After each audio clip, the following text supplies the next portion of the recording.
Oh my god. Hello! Oh, I Hello. mean your stream. What? Oh, you didn't meet my stream. Hello. Oh man. I'm so excited. Same, but also nervous. Same.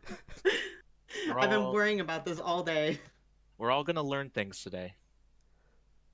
Oh my god, we're gonna learn so much stuff today. It's a very educational stream you have today, Sid. It's very educational. These are all the things that should be taught at your local university. I should be a college professor. You should. Actually, we should all just be college professors. Let's just make our own college. Absolutely. Brilliant idea. The Twitch College. Twitch College. I think I was gonna nominate the Stratos College, and then we can go from there. You could be the dean. Actually, no. Sid's the dean. You can be whatever's below a dean. What's up, James? Or Awesome. Josefio? I actually don't know how to say your username. Josefio? I think it's Josefio. Josefio. Some friend you are. All right, I should probably make sure I have this. I have your stream open as well. Oh really? Or Josefio. You just ignore that E in your name? That's a good idea. Also, Medic. let me- Hello. Hello, What's up, guys. Thank you guys for the follows. I appreciate it. Excited for this. So I'm genuinely. Oh my god. This is I've gonna been- be great. I've been doing my presentation too much. I was trying to type in Twitch and I typed in Tumblr. Damn. Oh shit, everybody's Jackie Fio. Oh my god. My That's Josh, I think. my little dude's on the screen. That's cool. It is. I realized there's a fake fan and wasn't following. Aw, that's okay. That's okay. I still love you. Oh god, You've that's rated full him screen. like 5 times, you haven't followed him. I am genuinely excited. All what- right. Get us into this, Sid. What are we doing? We are doing PowerPoints today. Everyone made a PowerPoint and we're all gonna present it for you guys today. What's the order we're going in? We are doing, I have it written down here. We are doing Shu first, followed by Miguel, then Code, That's then me, then Sean, and then Mudish, who will be joining us in a little bit. Currently, yeah. sadly busy. Yes. I'm hyped. Busy Okay, finishing their I'm PowerPoint. Yes, I'm very last ready minute. for this. You excited, Shu? I'm Hello. excited. I am very confident in mine. It's only 12 slides. Takes me 3 minutes and 30 seconds. Great. I can probably just make it longer just by talking. I ramble. All right, let me Perfect. go ahead That's my strategy as well. All right, are you ready to get started, Shu? Yes. All right, let me turn that on. Wrong window, apparently. There we go. There we go. Hey. All right. Do you see your slide? Yeah. All right. Go ahead whenever you're ready. Okay. So, welcome to. I want to say TED Talk, but this isn't what a TED Talk is. Welcome to my crappy presentation about my old movie/show crushes. This is a comparison between Little Me and Me Now. So get ready for a wild, funky, goofy ride. Next slide, please. Okay.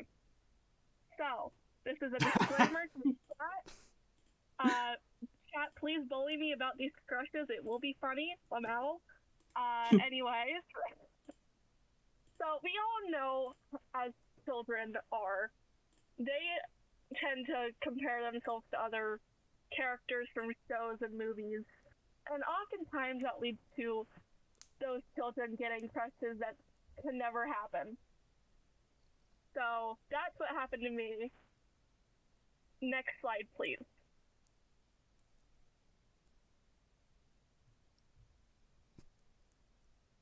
Okay.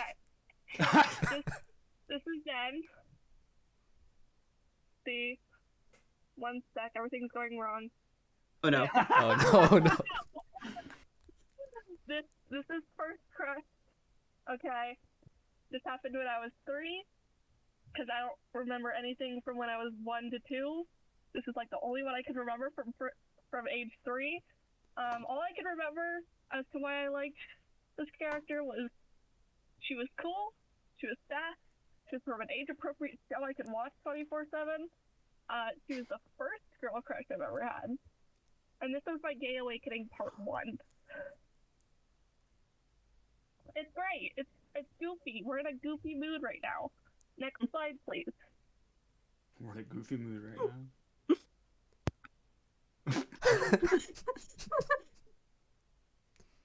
Perfect. So, next one. This is where we evolved a bit, okay? We're reaching, age 4. It's rapidly coming. So, he's almost the world's perfect man. I mean, he has a dog, he has a chair. It's anything that you could want. The dog is freaking cool. Solid, I'd say solid crush. Solid, I respect little me. Next slide. This is where we start to evolve a bit more into what I like to call the I don't know what's going on anymore zone. This is where, I'm starting to get a little bit of gay confusion. This is age 7, which is okay. Because later, I found out that I was gay, which is great. Anyway, goofy little goblin right here. Main character alert. I mean, look at those bright blue orbs. This is Gay Awakening Part 2. There's only 2 parts. Because the next character was just me fully understanding, hey, I'm a freaking gay person. I have the same personality as this character. I didn't rate any of the other any of the previous characters, but 6 out of 10. So I'd say solid. Next slide. So this is a special little goofy slide because I feel like this is just universal between anybody who's had a gay awakening before. Especially if it's you just realizing, oh yeah, this girl's pretty.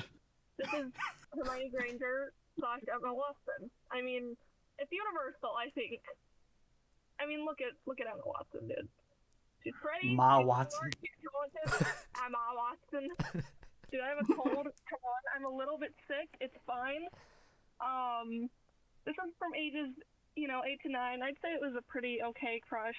Do I regret it? Yes. Will we move on? Yes. Next slide. Okay, so this is versus them now. Next slide. So, I plead the fifth. I don't want to explain. Okay, understandable decision. Specifically this picture of Chris Evans. I like this photo. Is there a better picture out there? I don't think so. Probably No, not, yeah. This is the only good picture out there of Chris Evans. I don't want to explain further. I shouldn't have to explain further. Next slide. Okay. So now we're getting into the actual mentally ill gay person's, mind state. Mental state, not mind state. Those are, I can't speak. So this is Wanda Maximoff / Elizabeth Olsen. I mean, they're both pretty, they're both funny. And hey, I love a girl who has issues. I mean, same, bestie, same. Next slide. So, in conclusion, having parental issues has caused me to go after fictional characters that are twice my age. That is all. Next slide. The end. Excellent. Perfect presentation. Love it. Discord isn't picking up my class when I'm clapping. I'm also clapping. I don't know if you can hear it. I can hear it. Excellent, Wonderful. excellent. I'm sure that's a perfect lead into the next slideshow. Are you taking questions? Are we taking questions? I don't know. Are you taking Sid. questions? We can take Moderate. questions. Yeah, we can take questions. Questions? I don't mind. You regret Hermione Granger?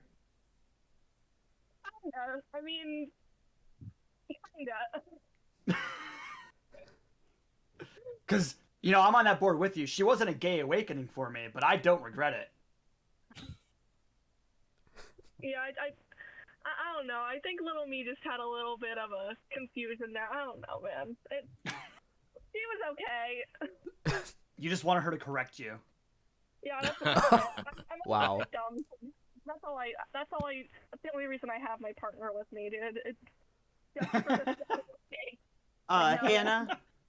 Hannah in chat asked if you had one of these crushes if you had to have one of these crushes die, which one? Ooh. Oh, that's Oh, a good crap. question. Let me just quickly go ahead and say, oh, that is a hard question. Honestly, I would probably say Rainbow Dash, just because I don't remember. Because you need glue. I understand. It's only because I don't remember like any memories of me liking this. Hmm. That's fair. I used to love Rainbow Dash. R.I.P. That's just great. Dash.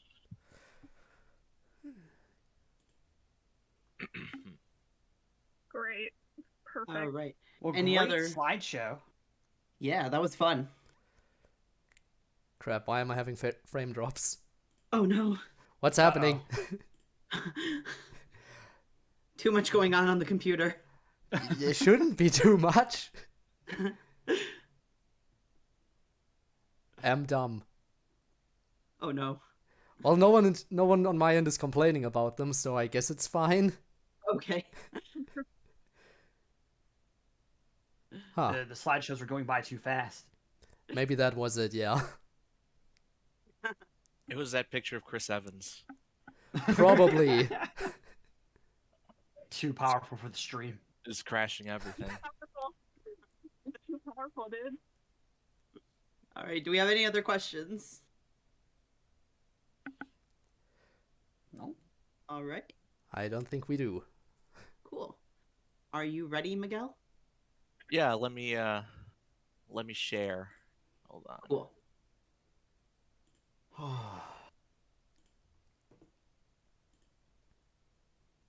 Is this good?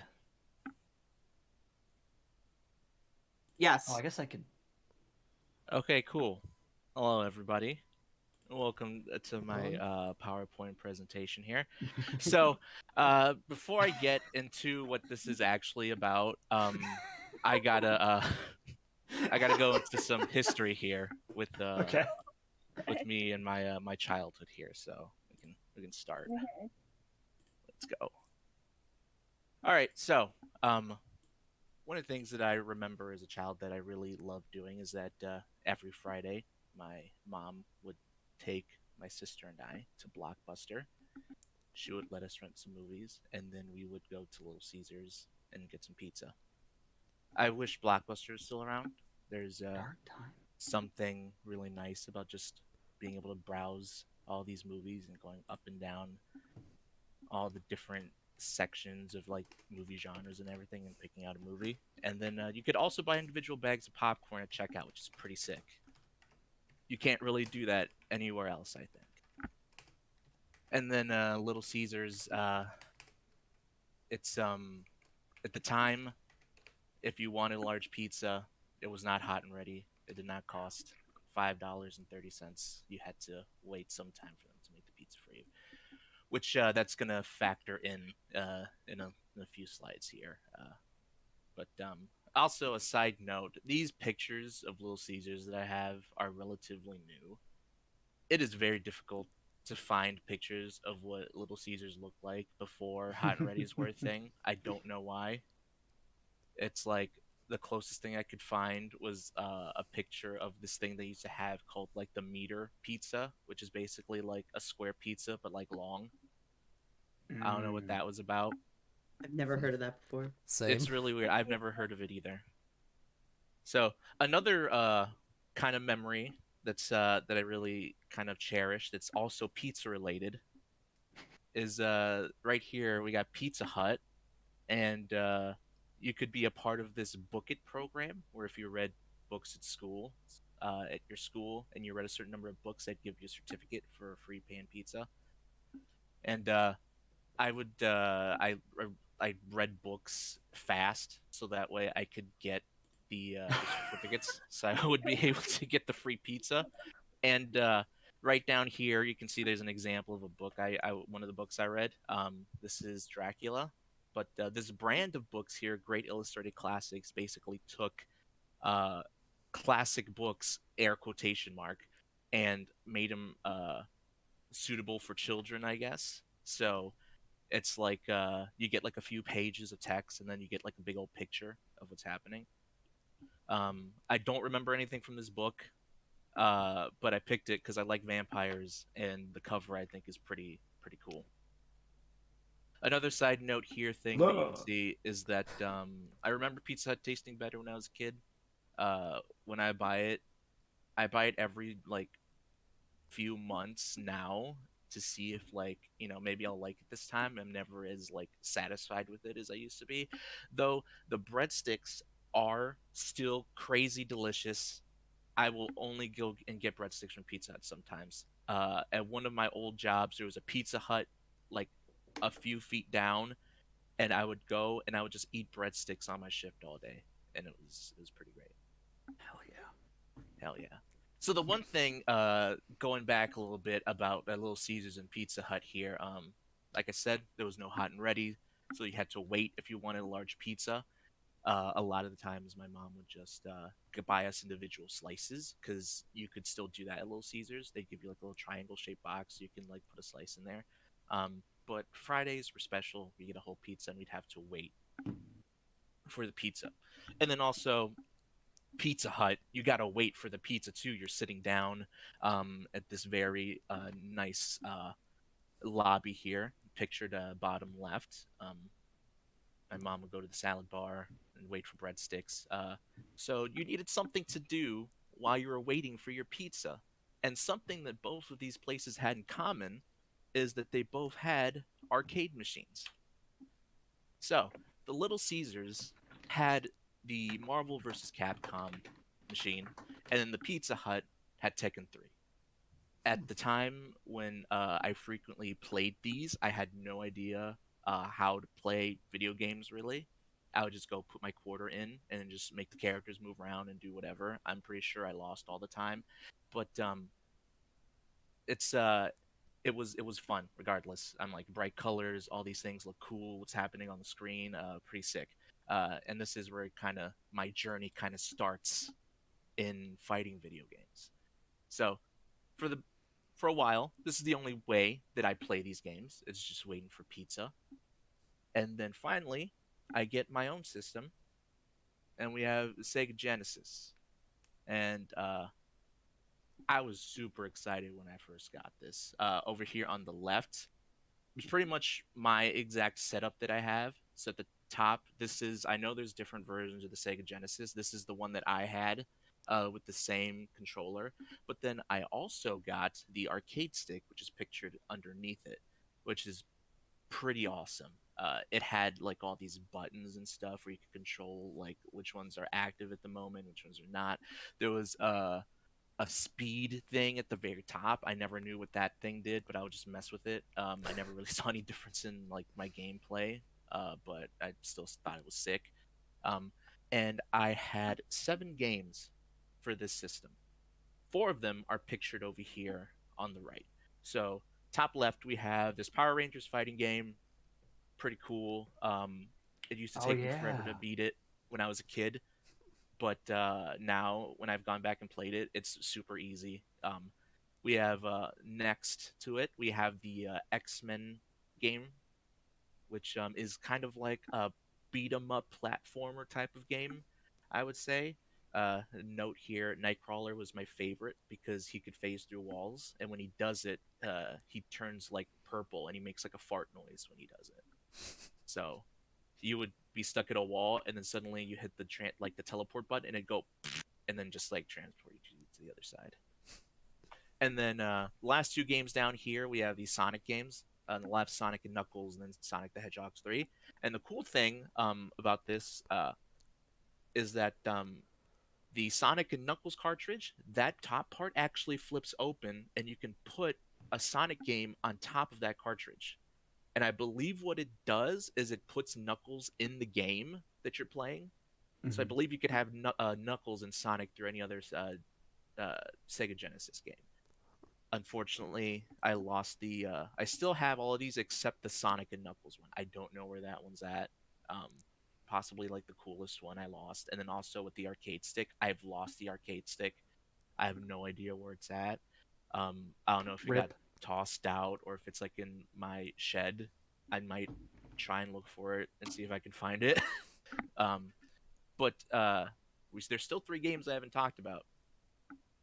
These 3 games are the games that I would play the most out of all of these. These are games I obsessed over when I had this thing. And these are the Mortal Kombat games. So we have at the top 1, 2, and then we have Mortal Kombat Ultimate 3.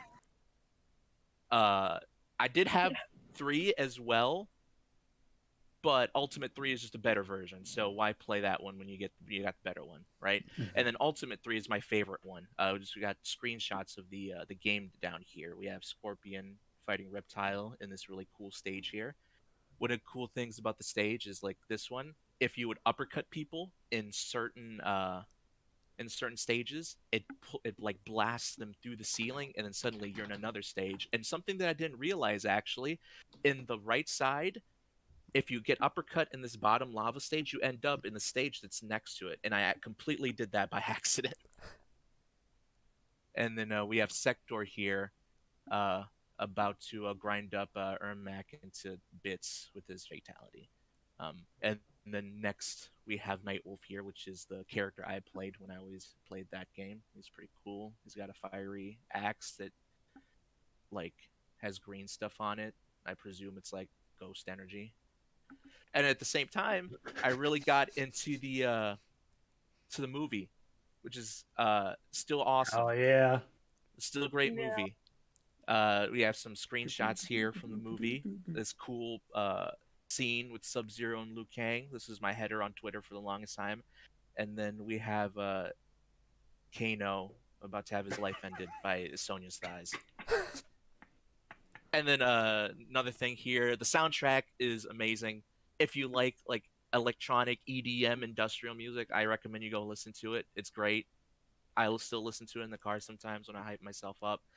It's not on Spotify, but if you go on YouTube, people put together like playlists and you can listen to it that way. It's pretty sick. So this is the game that kind of had me for this time, and then with a lot of things you kind of lose interest and whatnot. But finally, it's time for me to get a new system. And then the next game system I got here is the PS1. Nice. Hell right yeah. here.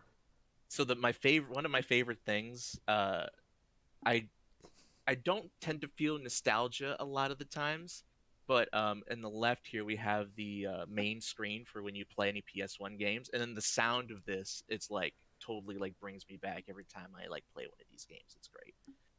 Again, what's pictured here is what I had. At the bottom we had I believe this is the first generation PS1 with the DualShock controller, which I think is the best controller ever. It vibrates, which is pretty sick. So when stuff's happening in the game, your thing is just moving around, and that's pretty cool. Then up here we have the Piranha Pad, which is garbage, just straight up trash. Just some points here about this this controller. It feels awkward in your hand. It looks like the handles are like made in a weird position. They're too pointy, and it gets really uncomfortable when you're playing for too long. It They look too feels short. cheap. It feels like you can snap it when it's in your hand. It's terrible. The cord is thick in the worst possible way. So with the DualShock controller, if you were to like roll up the cable into the controller and then unroll it, it just kind of goes back to being just a floppy cable. With the Piranha Pad here, it just kind of stays in the same kind of like. It's just very. There's a word I'm thinking. It's just a very thick bad cable. It's not good. It's terrible. Rest in peace. Thick with a K, not 2 C's. Yes. Yeah, Thick with the K. bad kind, exactly. Exactly. Rest in piss controller. I hate you. And then again, we have some selection of games here that I got. Tomb Raider was a good game. WWF Warzone was a decent game. I never got the hang of the system, but it was still fun to play. This Jurassic Park game is a game where dinosaurs fight each other. I remember when I first got the PS1, I was in Tennessee visiting uncles, and they bought it for me. And they were so entertained by this Jurassic Park game. I remember I got to play it once, and then after that, I just watched them because they kept passing the controller around to each other. They were just so entertained by watching like a T-Rex, like a beat up of Velociraptor. It's hilarious. Hell yeah.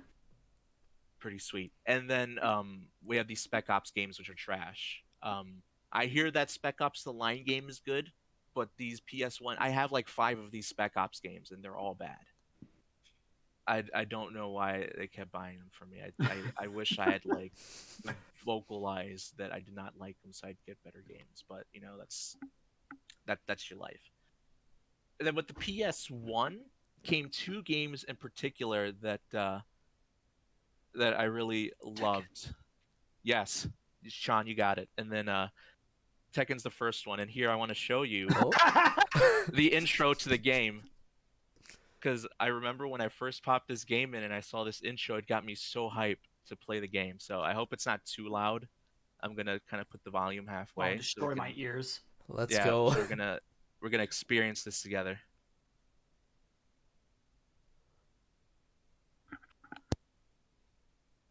This is suspenseful.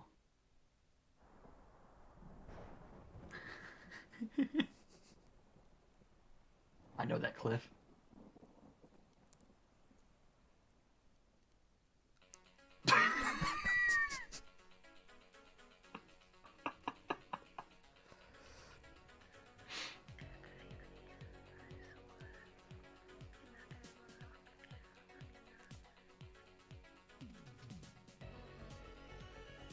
Oh, hell yeah.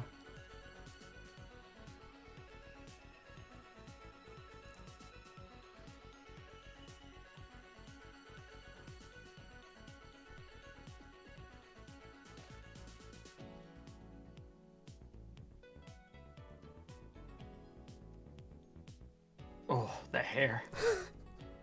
It's got like spaghetti hair.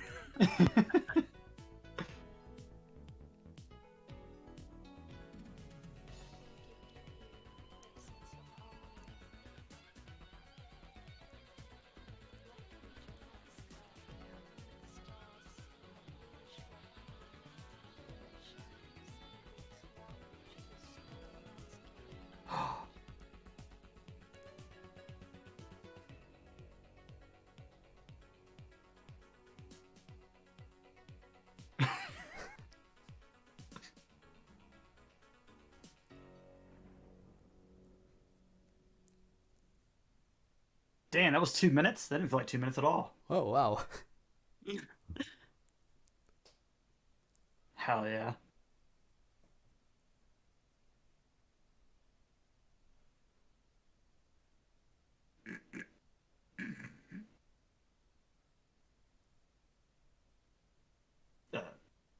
We go.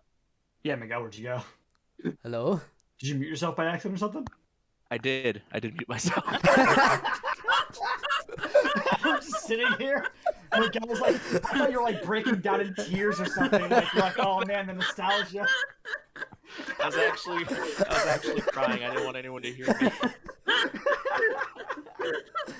Mute myself on my headphones, not on Discord.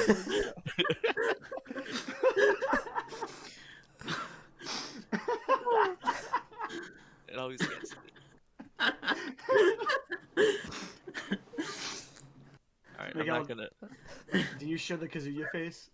No, I don't. I should have. That's all That's- I can think of when I see these graphics. I think that's Tekken 1. Oh, is it? Okay. I think. That makes sense. Yeah.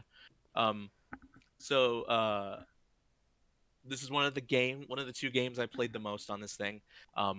King was my favorite character in here because he's a cool jaguar who does wrestling moves, and also the boy had the motherfucking drip over here. He's got like some sweet like Nike Air Maxes. He's got the cool shirt. He's got the watch. He's got the cool like track sweatpants. Um, the the characters in this game are something else. Of course, at the time, you think this shit looks cool, but then when you kind of look back on it, you're like, yeah, this is what games looked like back then. Um, the character select screen music was pretty good too. This game had a lot of good music, which is one of the things I really like about fighting games, just in general. Um, they went hard on their soundtracks, uh, and of course, you have you're fighting people. You need a soundtrack that's going to match that. Um, I don't think there's too much in this slide here. Just some cool art. You can see all the characters down there, all the playable characters. At the end of the intro, there you saw a bunch of people kind of flashing by fast. I think those are all the characters you can unlock. Um, you got the start screen here. So we got this game, but then there was another game that kind of surpassed this one. At this point, I'm a kid, and I'm like, this is the best game ever. There's nothing that can be better than this.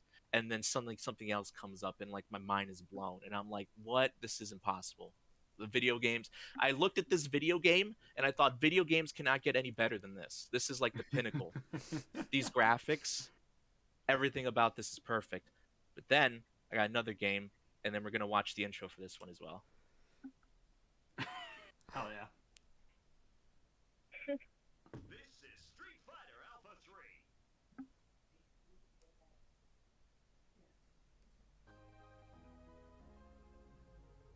I don't know if code can be here. It said U.S. and Canada only. Wow.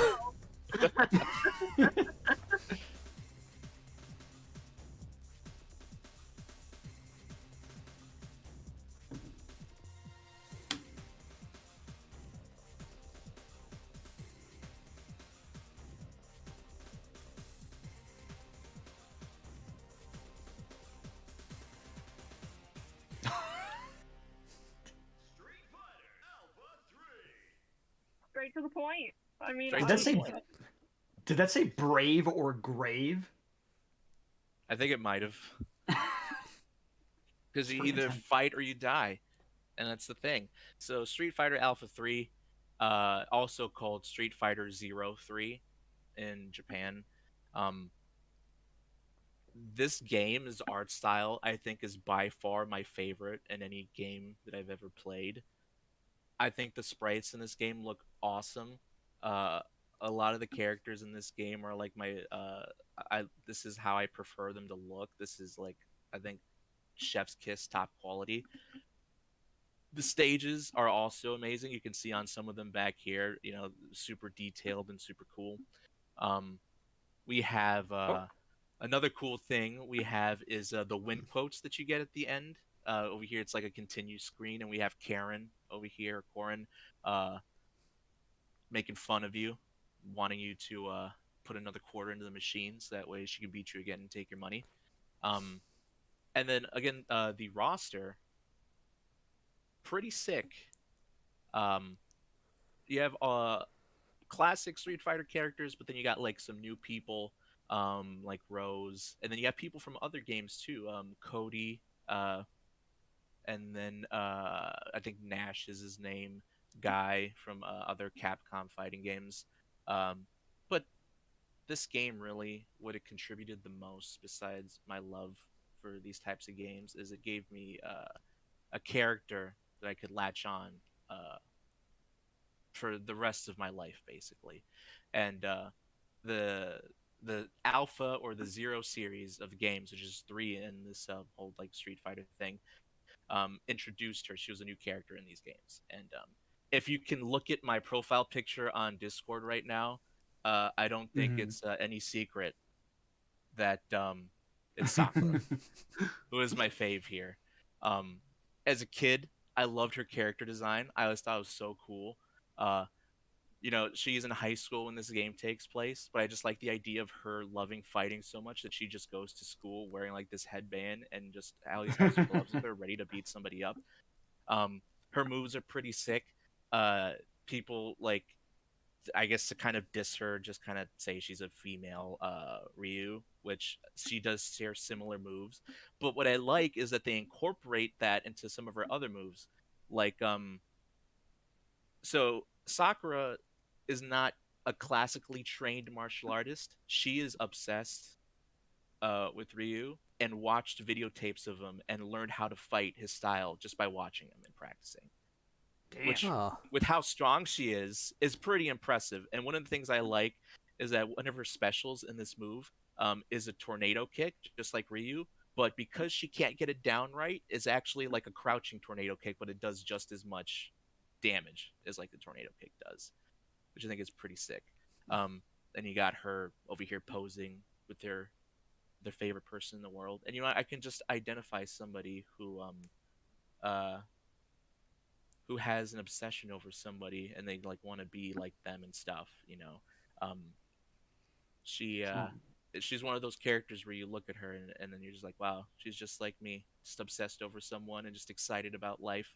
uh she's pretty great. And then anytime there's a new Street Fighter game, whether I play the game a lot or don't, she's always the first character I pick out to try out.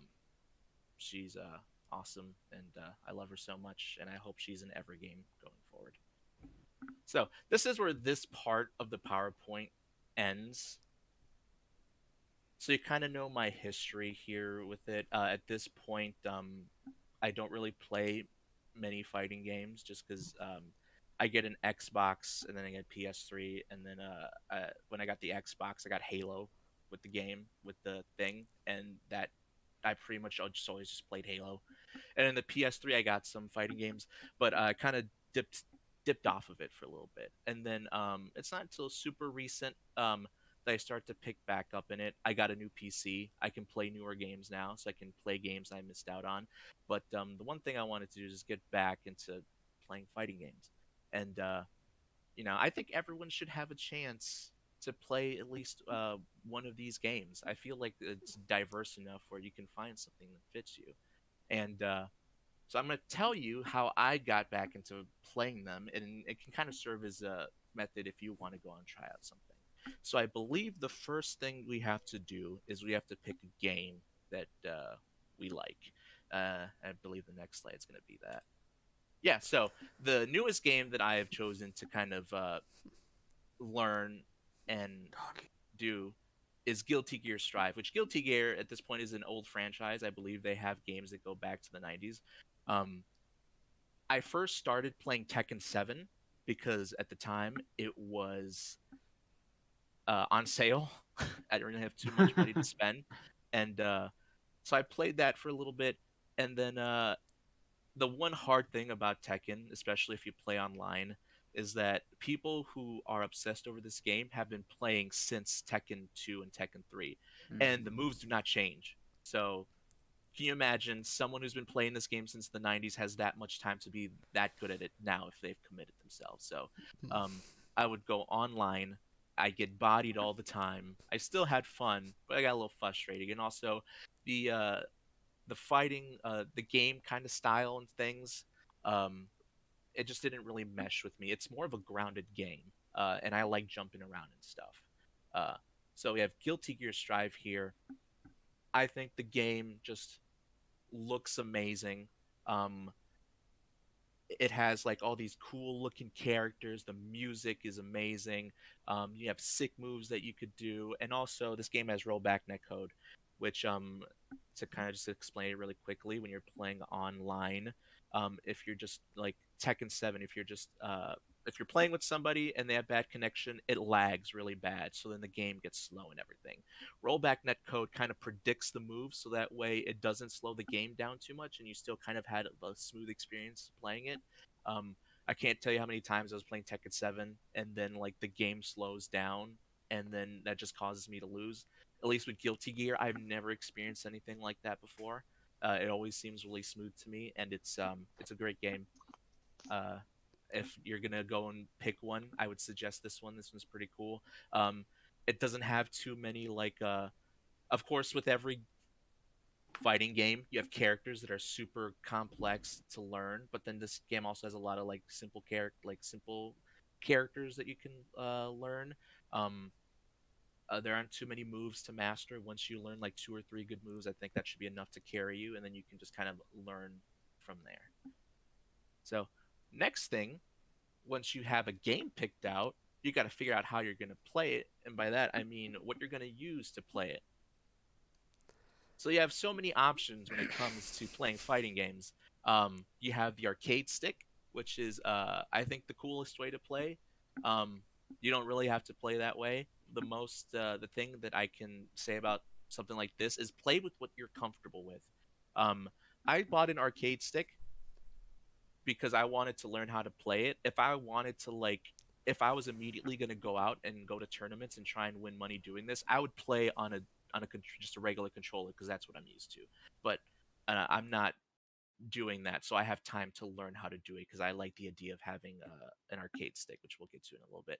Um, if you're playing Smash, you can use one of these on the other side. You have the GameCube controller, the Nintendo Switch, and then I added the Joy Cons at last minute here because I saw a video of some kid at a tournament playing with Joy Cons. Um, I don't know if you've seen that video, Sean. Mm-hmm. He's just standing there going wild with them, and he's just standing in front of everybody.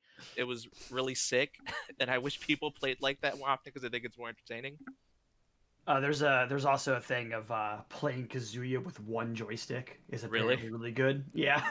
Nice. And then some more weirder options we have. We have the hitbox kind of over here on the right side, which no joystick or lever or anything, just a bunch of buttons. Apparently, this is a really efficient way to play. But then also we have at the bottom left-hand corner this weird thing, which basically is just keyboard keys. Um, that works too. I've seen somebody play with this on YouTube, and they were backdashing and Tekken like it was nothing, like it was insane. So if that's something you want to do, you can pick that. My personal preference, though, is I like the arcade stick, and there are several reasons why. This one at the top left is the one that I have currently, the Mayflash F300. And one of the things I love about the arcade stick is that it is customizable as hell. Mine still looks like the one in the picture. At some point, I'm going to get in there and change it. If you go on YouTube and find videos on how to change these parts, it's super simple. And then once you got it down, you can just do it yourself. Like, it's no problem. And to kind of break down the most essential parts of these things, besides like the case and the board, we have the buttons on the bottom left hand corner here. You can change them so they're whatever color you'd like. That's something you can do. But then also you can get buttons that are louder if you like clicky buttons, or some people prefer really, really quiet buttons, because when you play these games at a high level, there's some people who, if they hear what buttons you're pressing in a certain sequence, they know what you're going to do and they can predict your movements and they can block you accordingly. I've seen videos of people when they're tournaments who have their arcade stick on their lap and they have their hoodie covering their lap because they want to muffle the sound or they don't want anyone to see what they're doing. So that's with the buttons. The levers and the lever gates that go underneath the levers, I'm going to cover here together. So on the left side of this picture with the levers, we have kind of the longer one. That's a Korean style lever. And then on the left side, on the right side with the ball top here, that's a Japanese style. Mostly named like that because the left is found in Korean arcades and the right's in Japanese arcades. The gates under here are pretty important depending on which game you play. So at the top, we have the circle gate. At the bottom right, we have the kind of octagon gate. And then the left, we have the square gate. Now, with the circle gate, if you're playing a 2D fighting game, something like Street Fighter or Guilty Gear, a lot of the moves require you to do circular movements with the stick. Half circles, full circles, things like that. The circle gate's really good for that. You can just kind of ride around the gate and you can get that perfect circle all the time. If you play something that's like a 3D fighter, like Virtual Fighter or Tekken, you can also sidestep people, and a lot of the movements in those are sharp, going to the corners, which is what the square gate's really good for. And if you like to alternate between the two, then the octagon here is the best one because you're getting the sharp corners, but then you're also getting the circular movement. And then one other thing about the levers that some people have pointed out, if you're playing like a 2D fighting game, the Japanese lever is good because you can grip on the ball top and then you can do your circles pretty good. And then for the Korean lever, primarily for Tekken, you can just kind of have your hand on it and you can just kind of push it really fast. So you can do your back dashes really quick, and then so you can sidestep people uh, really fast. So I think it's really amazing how like in depth you can get with this. As a kid, I just thought you just buy one and then that's it, but you can get super in this thing, go in its guts, and just change it up and make it so it plays exactly how you want it. Um, and then it is so customizable that people get very creative with these things. Really, all you need to make a good stick, I think, is these main parts down here, which is I'm gonna show you some examples of some sticks that some people have made. Uh-huh. People get creative with these things, so I like we the kind of pizza have hut one. Yeah, I was we about have to a full point that out. spectrum here. Oh my god. So we'll start here at the top right. This is my controller, not like the one I own, but this is the same model. But you can see it doesn't look like that anymore. Someone has customized it to be a Seinfeld controller. They changed out the buttons, changed out the lever. They put a new thing on the top. You can really show off what you like, and you're like pretty much tell everyone, hey, look at me, I love Seinfeld, when you go to your local FGC meetups, and I guess it's a good way to make friends, right? Um, you can find people who like Seinfeld, or you can find people who love Taylor Swift. Bottom left down here, we have a PlayStation arcade stick that someone has customized to have T-Sway on it. Pretty sick. To find other Taylor Swift fans around you. The box ones are the ones that are interesting here, I think, is because it really shows you that as long as you have the lever and you have the buttons, you're good. Doesn't matter if it's a shoebox. I'm guessing this Shoe? person. It's my Yeah. home. Do Yeah. it. Someone bought a pair of Nike Dunks and they looked at the box and they thought I could finally make a controller out of this, and they did it. And kind of sticking with the pizza theme, we have the Pizza Hut arcade stick. Also, very, very convenient if you want to switch things out. You don't have to get any screws and like take them out or do anything like that. You just lift the thing up and everything's right there for you to change. Nice. One of my personal favorites is the middle one down here. So this person took parts from a Fender Jaguar, what I'm thinking is, and just decide to make some weird guitar controller. We have the very nice sunburst color, which I think is like a very iconic color for Fender Jaguars. They got the nice pick guard where the buttons are, and then they got the tone switches at the top. I don't know if they do anything. I think it'd be sick if they did. I think that thing's really cool. And then lastly, this one just confused me. I wanted to include it in here. uh, I don't know. This must have like, I don't know the insides of a typewriter very well. This, when I see this, it just makes me think of how difficult it must be to wire this thing. Also, uh, how heavy this thing must be to carry around with you. This must be like a thing that you only play with at home. Um, Good on you, or good on the person if they actually take it with them to events and they're just there sounding like they're typing out the Great Gatsby while they're doing their combos. Pretty, I think it's pretty neat. So we have your game, we have your controller. Next thing you need to do, and I think the final thing, is you need to pick a character that you're gonna spend your time learning. You can definitely learn other characters, learn as many as you want, but I think it's important to have one character that is your character that you're gonna play. Um, Guilty Gear. I first got the game. I tried out a few characters. I had one that I was kind of playing. They weren't. It was going okay, but then there was a DLC that was coming out, and there was one character in that DLC that really caught my eye that I thought was the coolest, and that's the character that I play now. and it's a Biken here, which is this really awesome samurai character who's got one arm. She's got this cool kimono. Got the big hair, which I think is pretty sweet. Got like this eye patch thing covering her eye. Got scars on her face. Um, just a sick character in general. And then also, I think their moves are pretty sick as well. Um,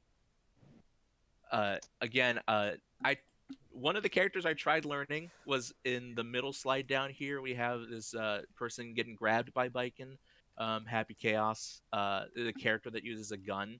I'm absolutely trash at learning characters who have like ranged weapons like this. I did so bad. I tried to learn it so hard, but I just couldn't. I'm glad this character came through, but because not only do they look sick, but their play style like kind of benefits me here. So, with all that, you got everything you need. You got your controller, you got your game, you got your character, you learn your moves, and then the last thing you need to do is you just need to go out there and do the damn thing. You play online. Once you feel comfortable going out and meeting new people, you go out and then you just play with them, and it's a fun time. All these people are playing the same game. They're all playing Melty Blood, which is like this anime fighting game. I don't know what's up. I don't know where this meme started, but people play this game in the bathroom.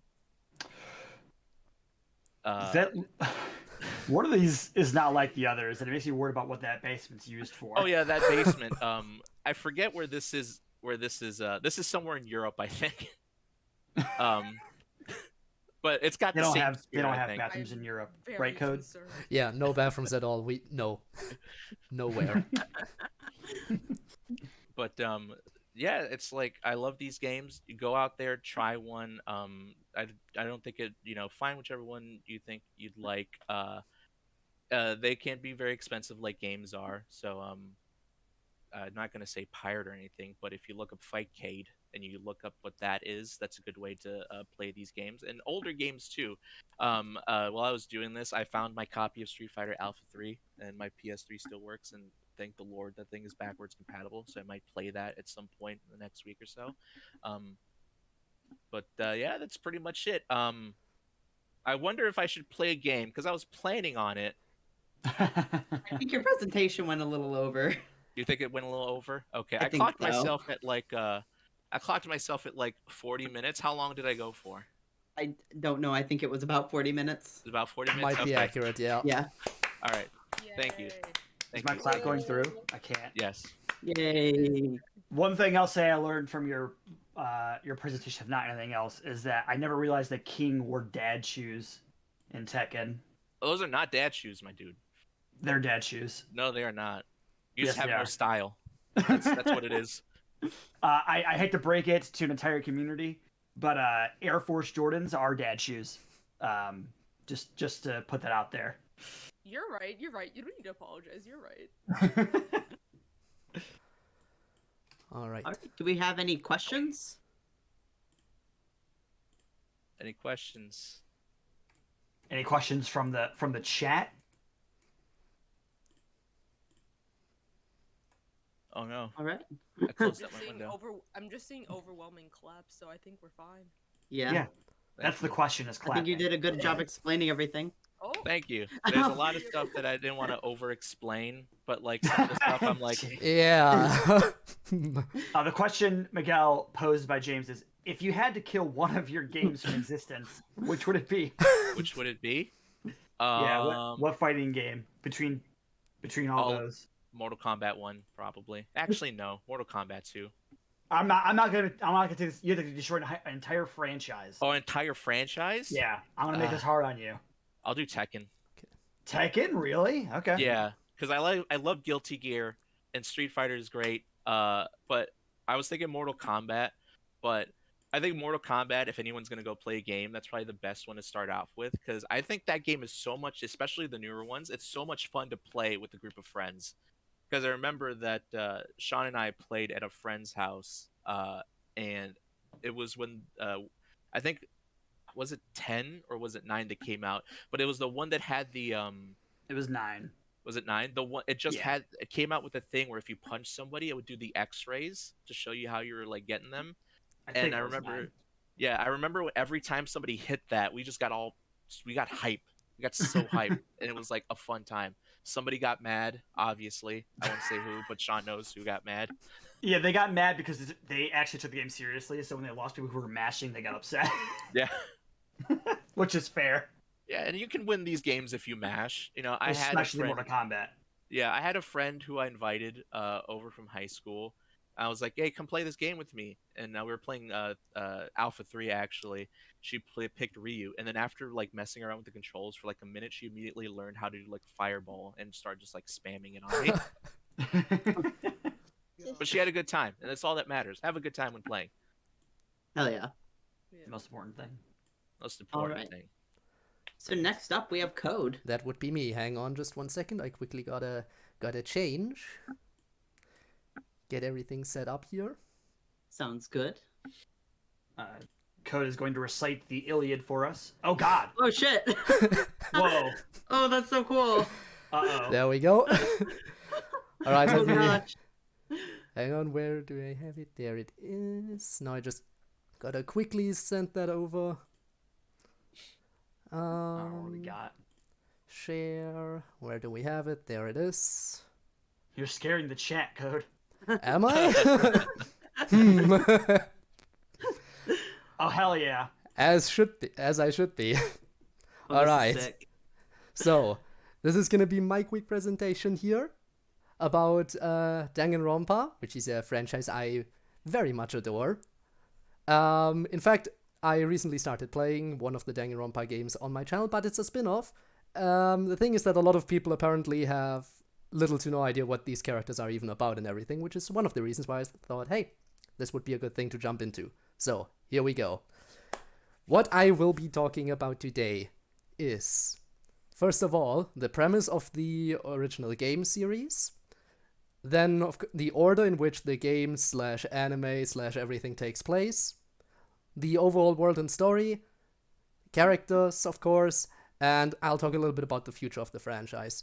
Now I will, the beginning part of this will be spoiler-free entirely, so I encourage everyone who wants to get into the franchise to just get a little bit of a feel for this, and I'll talk about when I get into slight spoiler territory, and if people want to experience it for themselves, that would be the time to leave, or to tune out, or do whatever, basically.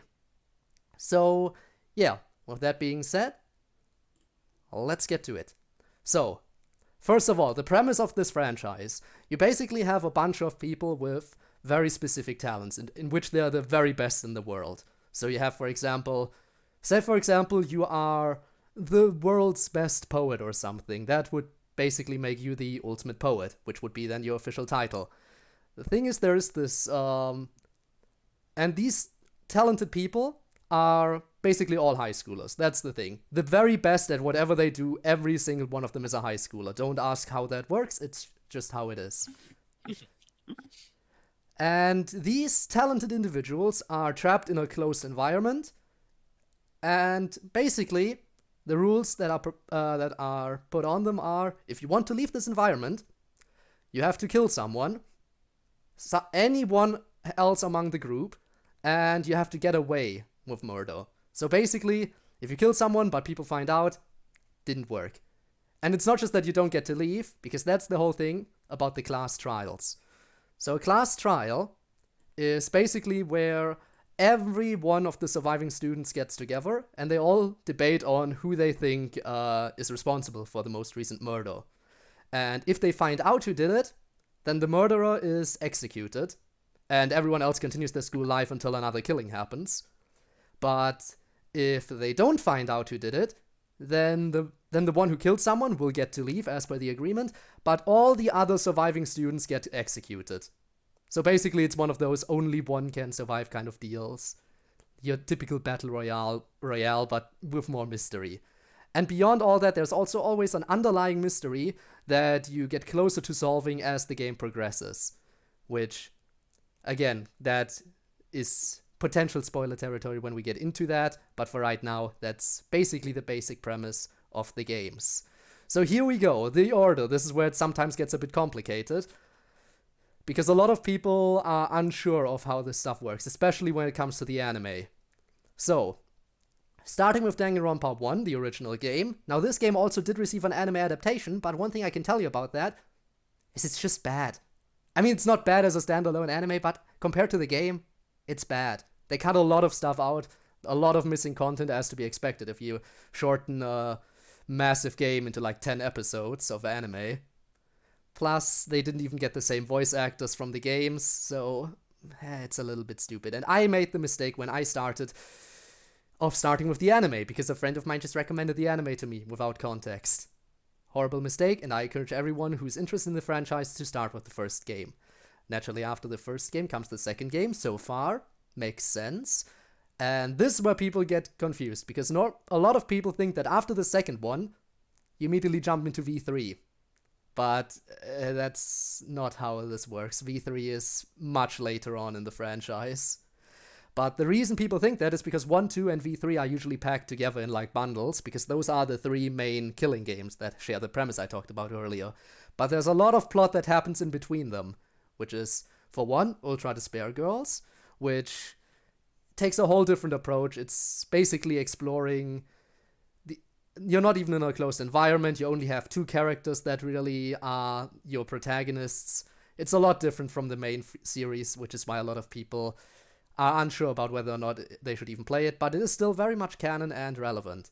And then comes the anime, probably the most confusing part of this all. Because Danganronpa 3, which is split into 3 different arcs, and they're structured kind of annoyingly to watch, because when it comes to Danganronpa 3, the two arcs that are the most confusing are the Future arc and the Despair arc, because you have to constantly alternate the episodes, starting with Future arc, then Despair arc, then Future arc, Despair arc, until you're all the way through, which, again, they couldn't have just cleanly made the 2 arcs separate. Would have been too easy. The Hope arc basically serves as the conclusion to that, and 2.5 is a little bit of a bonus, but I definitely do not recommend watching 2.5 before seeing the conclusion of 3, because otherwise that's a massive, massive spoiler in there. And then, finally, after all of that comes V3, which is basically opening a whole new different chapter in the story. There are some callbacks to everything before, which is why I recommend checking out the stuff in between, but technically it's a whole new chapter in the franchise. But naturally, the play and watch order is completely different from the chronological order. Again, getting more confusing. Let's check that out. The chronological order starts all the way with 3, specifically the Despair arc, that takes place before everything else. Followed by 1 and 2, except that UDG takes place in between them. Now, some people might consider this kind of spoilery if I talk about chronological order, but it's really not. It's really not. You figure that kind of stuff out like 1 minute into each game, usually. 2.5, naturally, after 2, that makes sense in this order. And then the Future and Hope arc, leading again into V3, which is at the end because it's a whole new part of the story. So, now that we're done with the order, let's get into the actual story, which is where it can get slightly spoilery, so you have been warned. So, this all takes place, basically it starts at least, with Hope's Peak Academy, which is the school where all these high schoolers go to. The school scouts talented students, like you can't apply to this. The school actively looks for people who they think deserve an ultimate title and invites them into the school. And basically, if we graduate from the school, you basically are guaranteed success for later in life, so you're good to go, which is why basically no one refuses it, no matter how talented they are. But this is where everything begins to go to shit. Because there is this certain group of people that call themselves the Ultimate Despair. And basically their whole objective is to spread despair to the world, make everyone fall into despair. They even enjoy the feeling of despair themselves, which is why you can't really stop them. And this group is led by one person in particular who is known as the True Ultimate Despair. And they kind of command everyone below them. These people are known as the Remnants, by the way. And they basically cause the apocalypse. Again, because they're an ultimate, you can kind of tell, just a high school student with a group of other high school students, and these people caused the apocalypse for some reason, which in the story is called the biggest, most awful, most tragic event in human history. Overly long title, I don't know why they chose it, probably to make the significance more clear.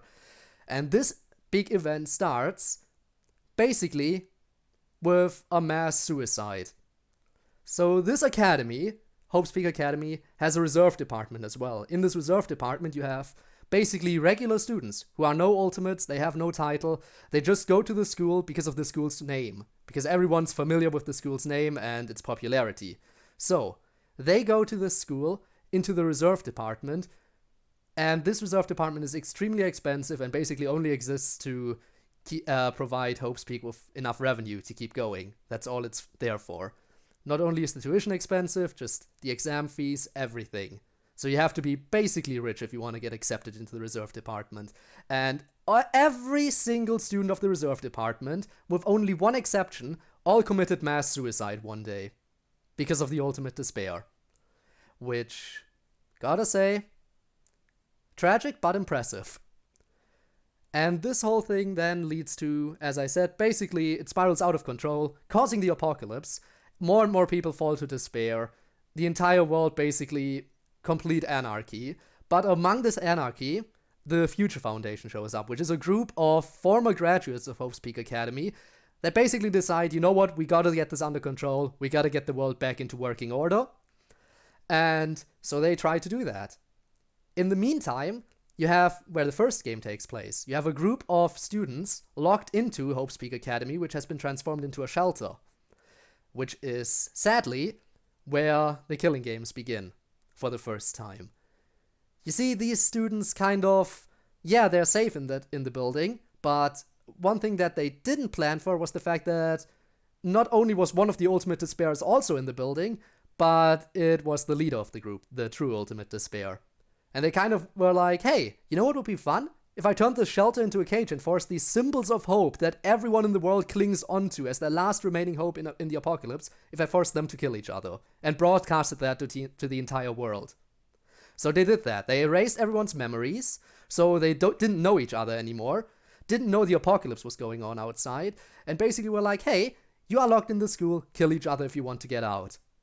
And that's how the killings, the first killing game began. All these killing games, all the subsequent ones as well, exist mainly as a way to hunt down the last remaining specks of hope in the world. Get them, lure them to rescue the people locked inside and kill them when they get there.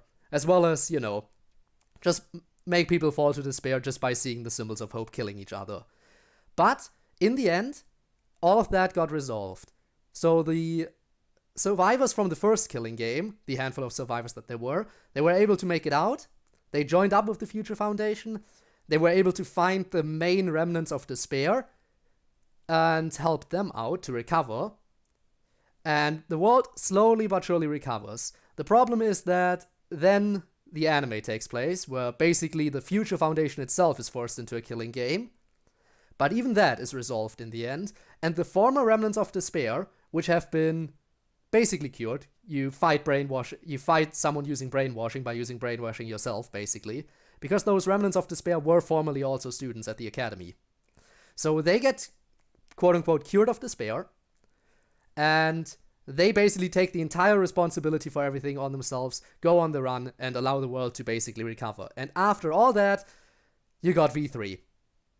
After everything is resolved, basically, V3 takes place, and kind of turns everything on its head again. Now, during all that chaos, there is one specific thing that's a little bit of a tangent, and that's Ultra Despair Girls, because that takes place within the apocalypse, where you're running around in a city where basically everyone gets slaughtered by a group of children. So not even teenagers, actual children, which call themselves the Warriors of Hope, which is ironic considering that their actions cause a lot of despair.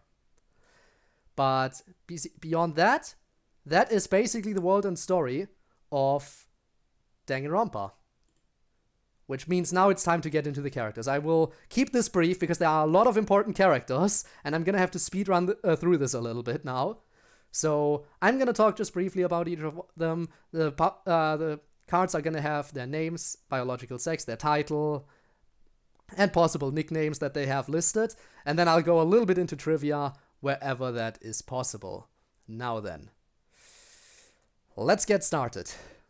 So we have, first of all... Now then, I've prepared a very special punishment! Thank you, Monokuma. Oh, damn it, everything disappeared. No. Keep that open, I want to keep seeing that. No, don't just... Everything closed on my end. This is horrible. There we go. Okay. So first of all, we have Monokuma. Bringing despair to me already, I see. So, Monokuma is basically the headmaster. Monokuma is the main mascot of the franchise. Later called by particularly one individual, Papakuma, but also because he has a bunch of little cubs.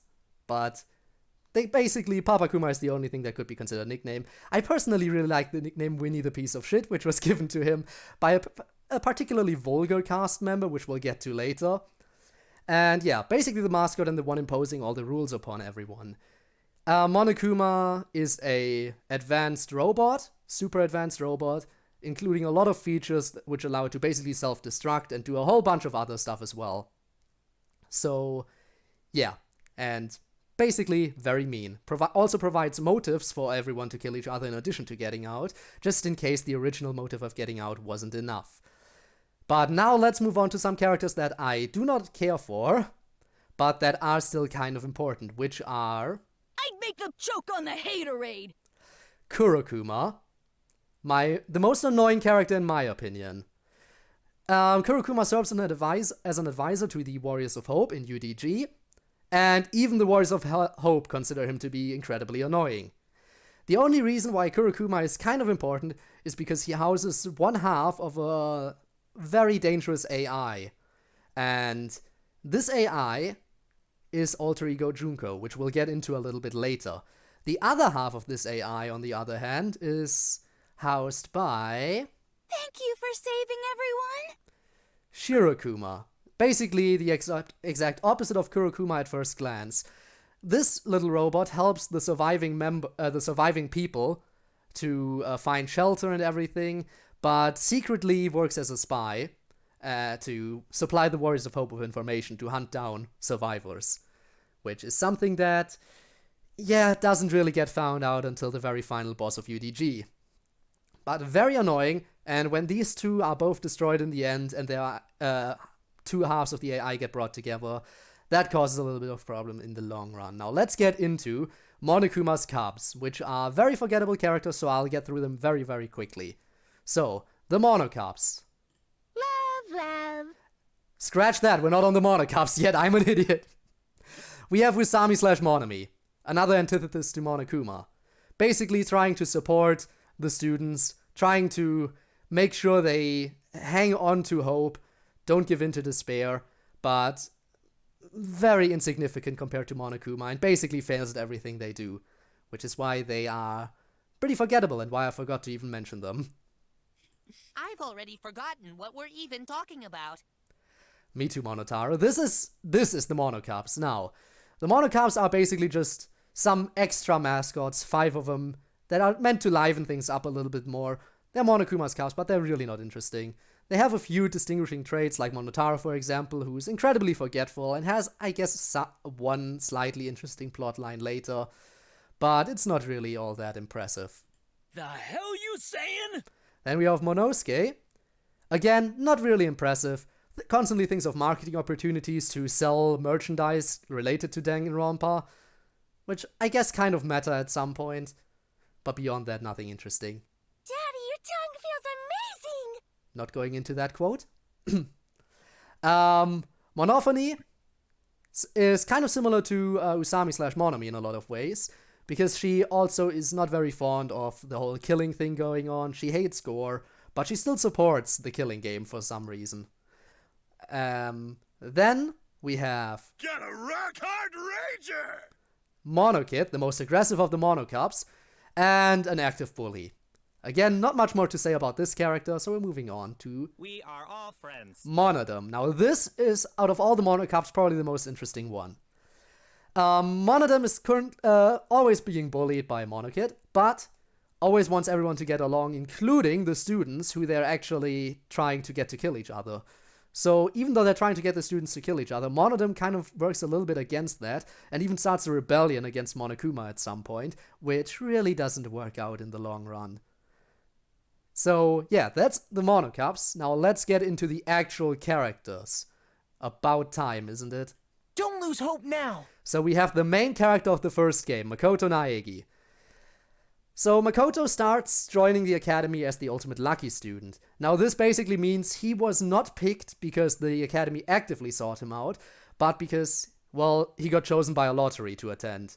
So beyond that, he seems like you're pretty much a normal student, even though he claims himself that he has more bad luck than good luck throughout most of the game. But towards the end of the game, he earns the title of Ultimate Hope for standing up against the Ultimate Despair. Now, the titles of Ultimate Hope and Ultimate Despair are kind of hard to grasp because it's not exactly a talent, but I guess neither is Ultimate Lucky Student, if we're being honest. So, as you could expect, Makoto is your basic, incredibly optimistic main character who always tries to make everyone do their best, and is a bit of a wimp usually. But beyond that, towards the end of the game, he grows some balls, I guess. So now we have, moving on from Makoto, Please always be there for me. we have Sayaka, Makoto's initial love interest in the game, who is the ultimate pop sensation. So she is famous all over the country, she's the lead singer of a pop group, and has her own set of fans. Her fan base in lore is called Sayakers, so if you're a Sayaka, basically means you're a fan of her. Beyond that, she is really underdeveloped as a character. She doesn't get a lot of stuff going, and she likes Makoto too, but she really abuses his feelings towards her just for her own advantage at some points, which is kind of sad. Stupid, stupid, stupid, stupid, stupid, stupid, stupid! Then we have Leon Kuwata. Now the thing is, about Leon and about Sayaka, these two were actually the initial character designs that all the other characters are based off of.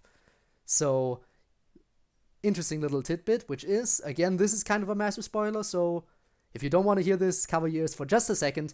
These two die in the first chapter. Because the game developers got sick and tired of looking at them all the time because they had to base all the other character designs off of them. Now, I'm kind of curious because I'm getting so many frame drops. Am I still connected properly? I am, right? Yeah, I still Okay. hear you. Yeah, I'm just curious because I keep getting frame drops and I hate that.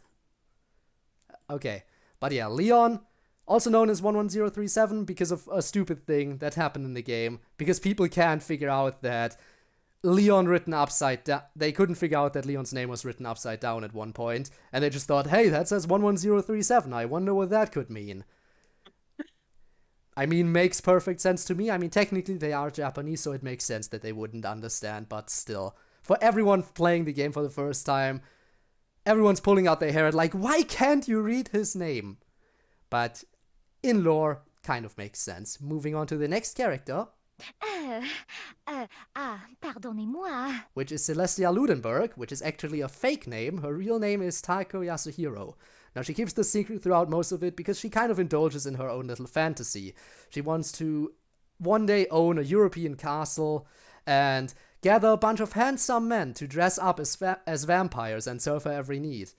Which is an interesting dream, I suppose, but it's a dream that she never ends up achieving throughout the games, obviously, because Apocalypse and all that kind of stuff. She's also known as the ultimate gambler and the queen of liars, which is why she's one character you shouldn't really trust all the time. Moving on to the next character, which is Mondo. Of a bitch. Mondo Owada, the ultimate biker gang leader, which is one talent where I'm like, how does a school decide that a biker gang leader is fit for attending? But I guess they had some kind of reason for it. Now, as you would expect, he's very hostile most of the time, but he actually has a soft heart below all of the hard exterior that he has. Once you get to know him, he actually is very kind, but he has his own struggles he deals with all the time, which is why, sadly, he doesn't always show the soft side. He actually very rarely shows it, but he specifically shows it to one character, which we're gonna get to in a bit. You disgust me. But first, we have Aoi Asahina, who is the ultimate swimming pro. Now, she's actually very insignificant throughout most of the games, but despite that, she actually is a key player in one particular trial in which her closest friend is directly involved. And yeah, she's a bit of an idiot, usually, but also an idiot with a big heart. It's unwholesome. F you. Then we have the ultimate moral compass. Now, this guy, he's very, very concerned about, the rules being kept up. Like, if you're a minute late to a meeting, he's immediately gonna start yelling at you. He's that kind of guy, which is why a lot of people in universe and some people outside of it really don't like him. So he actually gets a little bit of character development later on when his best friend, or bro, as he calls him, dies, and there's a lot of stuff going implied that they were more than just friends.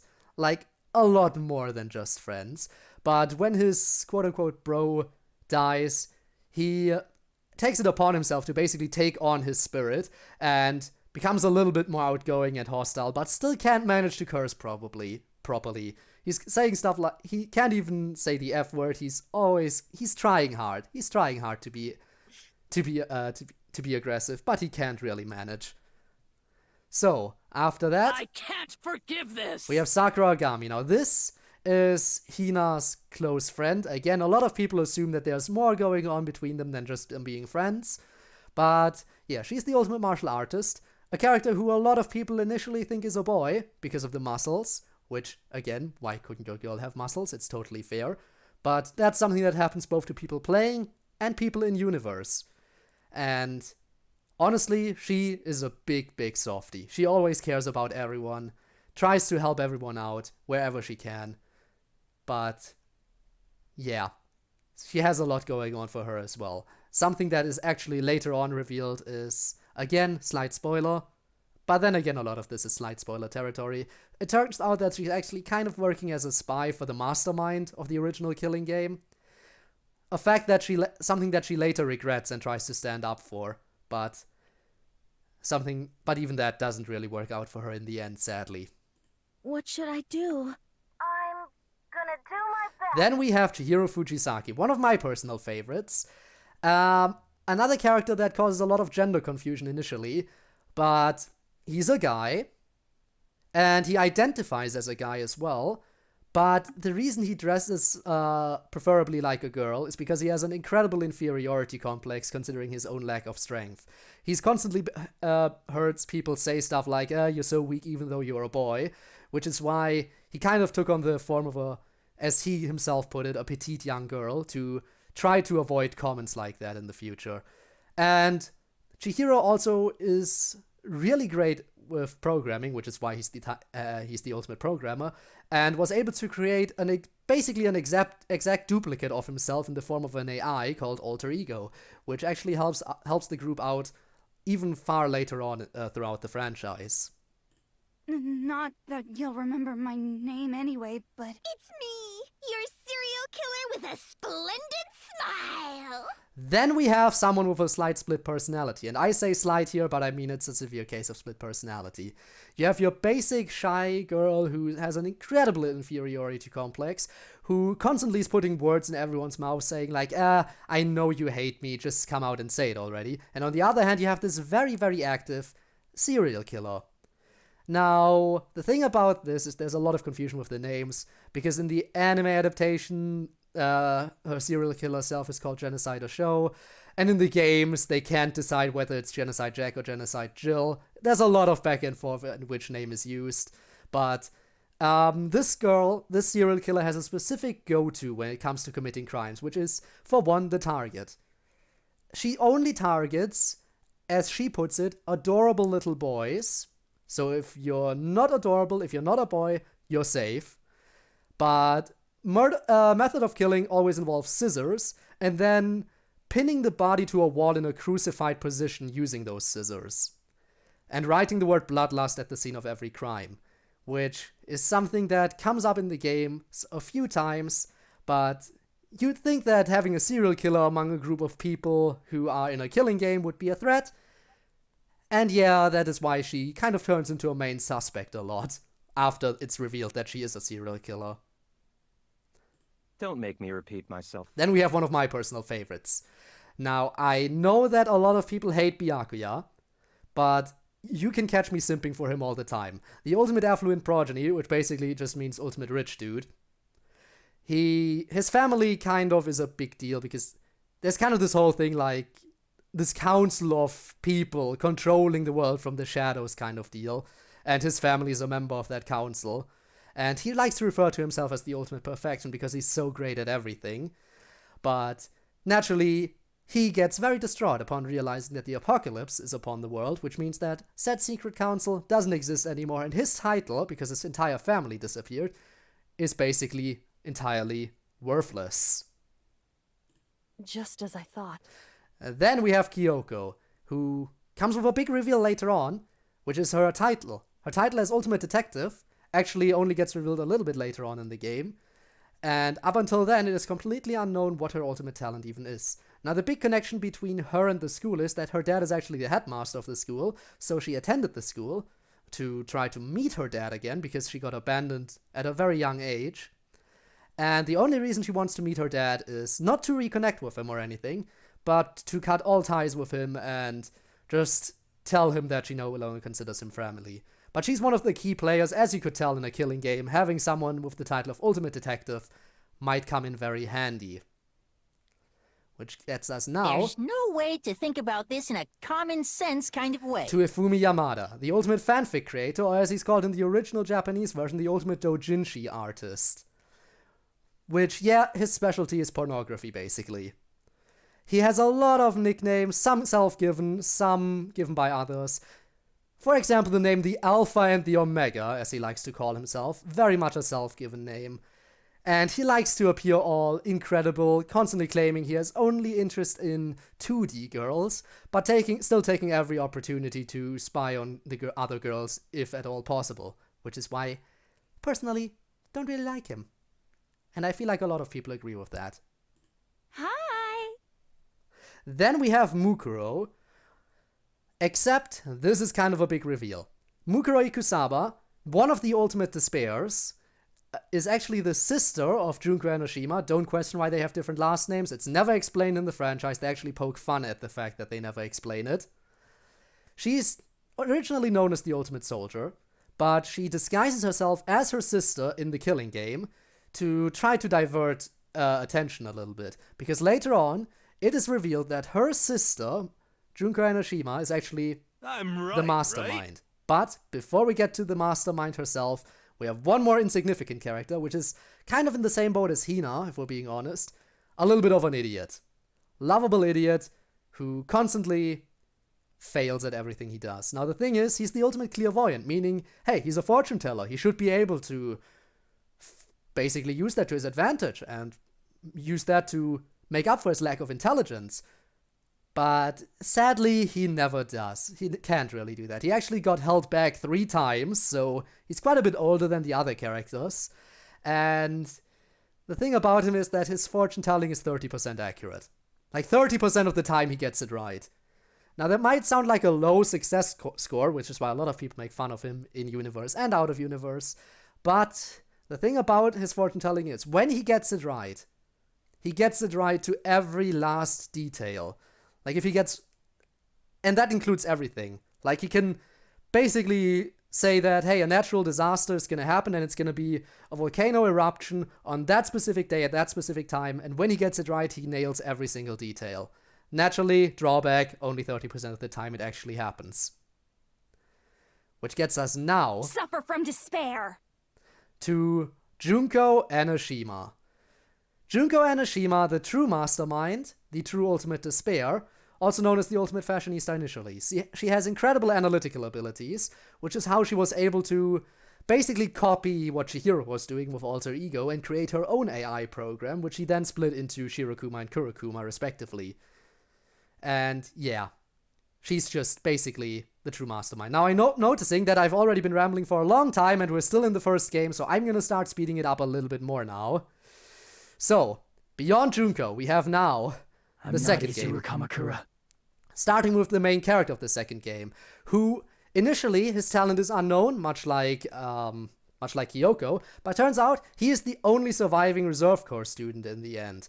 But it turns out that even that was then not entirely accurate, because he was used by Hope's Peak Academy as a lab rat and turned into the ultimate Hope, Izuru Kamakura, which basically means his entire personality and memories were all erased to make room for basically a mindless superhuman who's just like bored of everything that happens in the world. And that is Izuru Kamakura. And basically Izuru Kamakura, being a superhuman, being the ultimate Hope, in his case means he has every single talent to ever exist at the same time, which basically means he's overpowered and basically can beat everyone he could ever want to beat. Which cockroach said that? Then we have Kyoko, who is a traditional dancer, really, really annoying. The one thing I can say about her is that her fans are mostly men, and they are very interested in her mostly because they all fit in the same niche, which is kinda yikes, but she's a little bitch, so everyone hates her. Don't treat me like a fucking kid! Then we have the ultimate Yakuza, for everyone who doesn't know what that means. That basically means part of the that he is a leader of basically Japanese mafia, so kind of big deal, but again, turns out later on, he's very, very guarded at first, but much like Mondo, it turns out he's a bit of a softie, even though you only realize that towards later in the game when he actually tries to open up. And then he opens up towards everyone. But up until then, he's very hostile, constantly saying stuff like if he wanted to kill someone, he would do it without hesitation. I am nothing but a tool. Then we have the Ultimate Swordswoman, who also kind of works for the same clan, the Kuzuryu clan. She works for Fuyuhiko as a tool, even though Fuyuhiko really doesn't like the fact that she considers herself a tool, because he actually really likes her as a person. I have not unleashed even half of my power yet. Here we have one of my favorites. Or rather, 5 of my favorites if you count all the different characters that are involved in this. We have Gundam Tanaka and his 4 Dark Devas of Destruction. He's called the Ultimate Breeder for the fact that he is able to basically breed animals perfectly. Rumor has it he can talk to animals. He succeeded at saving an endangered species even. And then you have his 4 Dark Devas, which he raises in his scarf, basically. And they are adorable, and he's very much so a chuuni. And that is a character trait I really, really adore in characters. God damn it, all to hell! And then the Ultimate Princess Sonia Nevermind, also called the Dark Lady, mainly by Gundam, is... well, basically her and Gundam are like one of the #1 ships out there, because of how close they are. Sonia has a very incredible interest in serial killers and the occult, and comes from a country that has very, very unique culture and animals that basically the game constantly pokes fun at no one understanding. And even I don't fully understand some of the stuff here. Engines revving! Soda is another idiot. Not much to say about him. He's a little bit of a scaredy cat. And has a huge crush on Sonia, but she doesn't reciprocate. No complaining, let's just settle this with our fists. Here we have probably the biggest idiot in the franchise. But she also has a whole bunch of siblings. She's very innocent, so to speak. Not physically, not like in the sense that she hasn't done the deed, but in the sense that she doesn't really understand the implications behind some stuff. And that she is very easygoing about everything. Shit! Then we have Nekomaru Nidai, who later on gets remodeled into a robot, which the biggest change, a change that everyone is always upset about, and the change that you can clearly see in these 2 images. Upon getting remodeled into a robot, he loses his bulge. Very sad. Everyone misses the bulge. But yeah, he's the ultimate team manager. Despite his incredible muscles, he doesn't actually do anything on sports teams, just managing them, which is something that a lot of people in Universe think is kind of a waste considering his build. You are a boy, right? Mahiru is probably the most normal out of all the characters, and serves as kind of a big sister kind of character in the games. Basically connecting the group, bringing them together. And then we have Togami 2, basically. Now this dude has no name, his gender is unknown, his age is unknown, nothing about him is known. All that's known is that he is the ultimate imposter, with haha funny Among Us reference. And because he doesn't have an official name or anything, you basically have to rely on nicknames for him. A lot of people just like to call him Togami or Fat Togami because of, well, the fact that he's mimicking Togami. But in Universe, the first nickname he received, I think, was Ham Hands, which was given to him by the annoying little bitch Kyoko. I'm sorry. Then we have another one of my personal favorites, which is Mikan. Sadly, though, she's another one who suffers a lot from bullying, and she's actually, now this is a big kind of thing, she's actually one of again, kind of spoilery, one of the first people to fall to despair, because the whole thing about these cast of the second game is that all of them are the former remnants of despair that people are trying to rehabilitate, basically, by, again, erasing memories to undo brainwashing. She was the first one to fall because of how frail she is and everything, but beyond that, she's a really nice character and she's someone that you just want to protect. Please call me the ultimate hope. Here we have Nagito. Unlike Makoto, he really has bullshit levels of luck as the ultimate lucky student. Like, he casually at one point plays Russian roulette with 5 bullets in the chamber instead of 1, and he wins. And he just did like it's a normal thing. So, yeah, his luck is incredibly outrageous and something you don't want to mess with. Meow. Then we have Ibuki. Now this character has a little bit of a split in the fan base. You either absolutely adore her or you absolutely hate her. I personally really hate her. She's basically the definition of lol XD so random, and it's something that I can't really get behind. I can't stop drooling.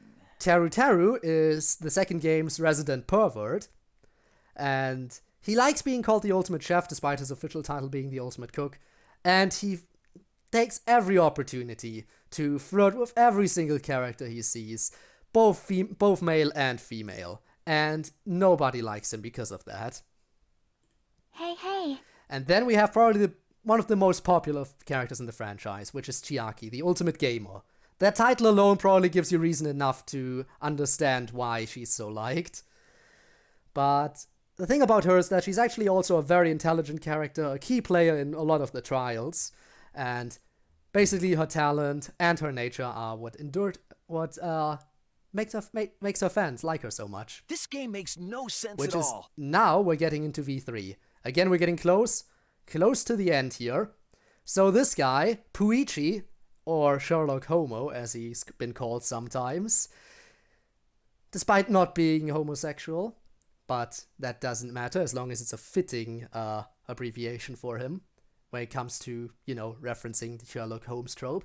Another ultimate detective in V3. In V3 they can kind of do that because it's a whole new chapter of the story, so they kind of reuse some talents every now and then. He's the main character of V3, and basically, yeah, he's very shy at first, he actually has a fear of discovering the truth, which is kind of bad for a detective, but he gets over it thanks to the help of one person, that being... If you did that more often, you'd be a pretty cool guy. The ultimate pianist, the second main character of V3. That's right, V3 actually has 2 different main characters. The second one is Kaede Akamatsu, who really helps Shuichi get out of his shell. She's also kind of the core of the group in the beginning, helping everyone get together as a group and fight against the mastermind. The impossible is possible. All you gotta do is make it so. Kaito Momota is another person who also really helps Shuichi out of his shell. He's basically, despite not being a protagonist, he has that big protag energy, always going around, constantly thinking of himself as the hero, and recruiting people like Shuichi to, as he calls it, be his sidekicks. And, yeah. Which is why, again, I really like him actually as a character, but I can see how some people might consider him to be slightly annoying. Do you want to die? The second sidekick of Kaito, actually, is Maki Harakawa, the ultimate child caregiver, as she's known for in the game usually, but her true talent, that she's actually hiding, is the ultimate assassin. The reason she doesn't want anyone to know is basically because she fears that would make people stop trusting her, which, lo and behold, once it gets revealed, it makes people stop trusting her, because she hid it from them. From an anthropological point of view, Korekio speaks the truth. Then we have Korekio, who is another serial killer, and this guy, not only is he a serial killer, but he also has a big crush on his sister, and I don't just mean crush in like, yeah, he knows it's wrong. No, he's the incest guy. Like, legit, it's been confirmed that he slept with his sister on multiple occasions. Until she eventually ended up dying from sickness, after which she visited him during a seance and has stayed with him since then, and his entire goal in being a serial killer is basically to make friends for his sister. So his goals for his victims are, first of all, his victims all need to be girls. Second of all, he needs to deem them worthy of being his sister's friends. And if that is achieved, he kills them to send them as a ghost to his sister. This is my selfless devotion. Kirumi Tojo, kind of the mom of the group in the third official game, killing game. Not much else to say about her. She serves she's a maid, so she basically tries to complete any task given to her. Basically, one of the more boring characters in my opinion. You've still got a ways to go. Ryohama Hoshi, the ultimate tennis pro, is interesting in the sense that he actually used his talent to kill a mafia boss at one point, using an iron ball and his tennis skills to shoot them through the head. After which he ended up in prison and was able to attend Hope's Peak, but after which he's gonna have to go back. So he sees himself as someone who has no future. Don't worry. Atua is watching over us. Then we have Angie, who is a bit of a cultist. She's the ultimate artist and serves as the student council president in V3, which is basically a cult into which she abducts anyone she's able to brainwash, which is one of the main reasons why most of the people in the community absolutely hate her, but she's a very energetic type of character, and claims that all her artwork that she creates as the ultimate artist is created through Atua, her god, and he's only using her body as a vessel. Gonta could maybe use fists as weapons, but then Gonta would be no gentleman. Going on with this rant, we have Gonta, who many people like to call the ultimate gentleman, because he's a very big softie, incredibly big softie. Initially can come across as a bit intimidating, but he tries his best to always act as gentlemanly as possible. As the ultimate entomologist, I should probably clarify for those who don't know what that is, basically means he researches bugs, and he's a big fan of bugs, actually, considers them his friends, and he was actually raised in the forest by wolves. So, yeah, if you're getting a little bit of a Tarzan vibe from him, that would be why. Great, huh? Then we have Himiko, the ultimate magician, who insists she's a mage using real magic rather than doing tricks. She's a bit of a lazy character. Sometimes, as she says it, she's almost too lazy to breathe. But I really like her as a character, probably because I can relate to being lazy. Stupid! That was just a lie! Then we have Kokichi Oma, the ultimate supreme leader, known as kind of similarly to Celeste in the first game. He lies all the time. He's a total enigma because you never know whether you can believe what he's saying. Like, he is the champion at lying. Everything he says could be a lie, could be the truth. You basically have a 50-50 chance of getting it. He constantly lies even about lying, pointing out that he's lying when he might not be lying, which is why you really never know. You really never know. In the end of the game, it's teased that he might have had feelings towards Himiko, but since it is unknown whether or not what he says is the truth, it is something that one can never be too sure about. He also claims to always support the killing game because it's so fun, but towards the end he says that he absolutely hates it and wants to end it. Again, it is kind of left up to everyone by their own to interpret which of those two things is the truth. Ugh, degenerate males. Then we have Tenko, who hates men in general. Like, you get too close to her, she's gonna throw you across the room. She's very, very annoying. Like, you can't even really get too close to her in the game. And I really don't like her, which is why I don't have much to say about her. She also is hardcore crushing on Himiko throughout most of the game, to an extent that Himiko considers it to be harassment. Which is another reason why I just don't like her. That's robophobic. Now we're getting slowly towards the end. Don't worry, there's not much left. I know this is already going on for way too long, and I'll speed things up a little bit more. So we have Kibo. No, you're fine. You're fine. Am I though? Am I though? Yes, yes. I'm sorry, this is a big franchise. I said it before, there are too many characters. We've learned a lot about Umber in this. Yeah, I'm glad you've done this presentation. As someone who's formerly in the fandom, this is like delightful, dude. Please continue. There are way too many characters, I'm sorry. I even scratched the anime characters because there's just not too much to say about them. But there are anime exclusives too, and I just, Anyway, Kibo, ultimate robot. Constantly getting made fun of, especially by Kibo, thinking every single comment that you make about him being a robot is robophobic, so very, very easily offended. But also a precious being that you just want to protect. And later on, he also gets the title of Ultimate Hope Robot, because you can't just make it the Ultimate Hope, you have to have his robot talent in there. But yeah, his only talent is his existence as a robot. Now, Ha! Fucking virgin! here is Miu, the one who came up with such incredible nicknames such as Winnie the Piece of Shit, or Puichi, or Kai Idiot. Basically, if you see an offensive nickname, she's the one who came up with it. She's the ultimate inventor, and she constantly is like a very sexual character. Like, there's even one scene at the game where she takes off all her clothes except for her underwear, just to avoid being pursued by someone, just to fluster them enough to get out of there, and comments on the fact that she shows her panties to the boys all the time.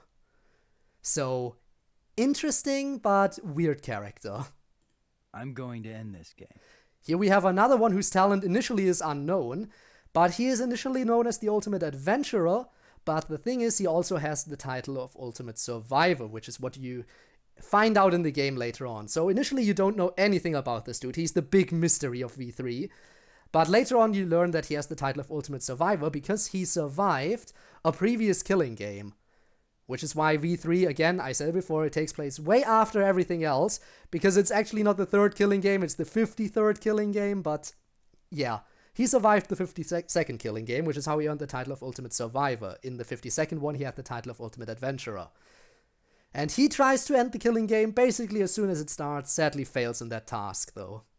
It's all fiction! Viewers flock to see your despair. And then we have the big reveal of V3, the fact that Tsumugi Shirogane, the ultimate cosplayer, is actually Junko Enoshima the 53rd, leading the 53rd killing game.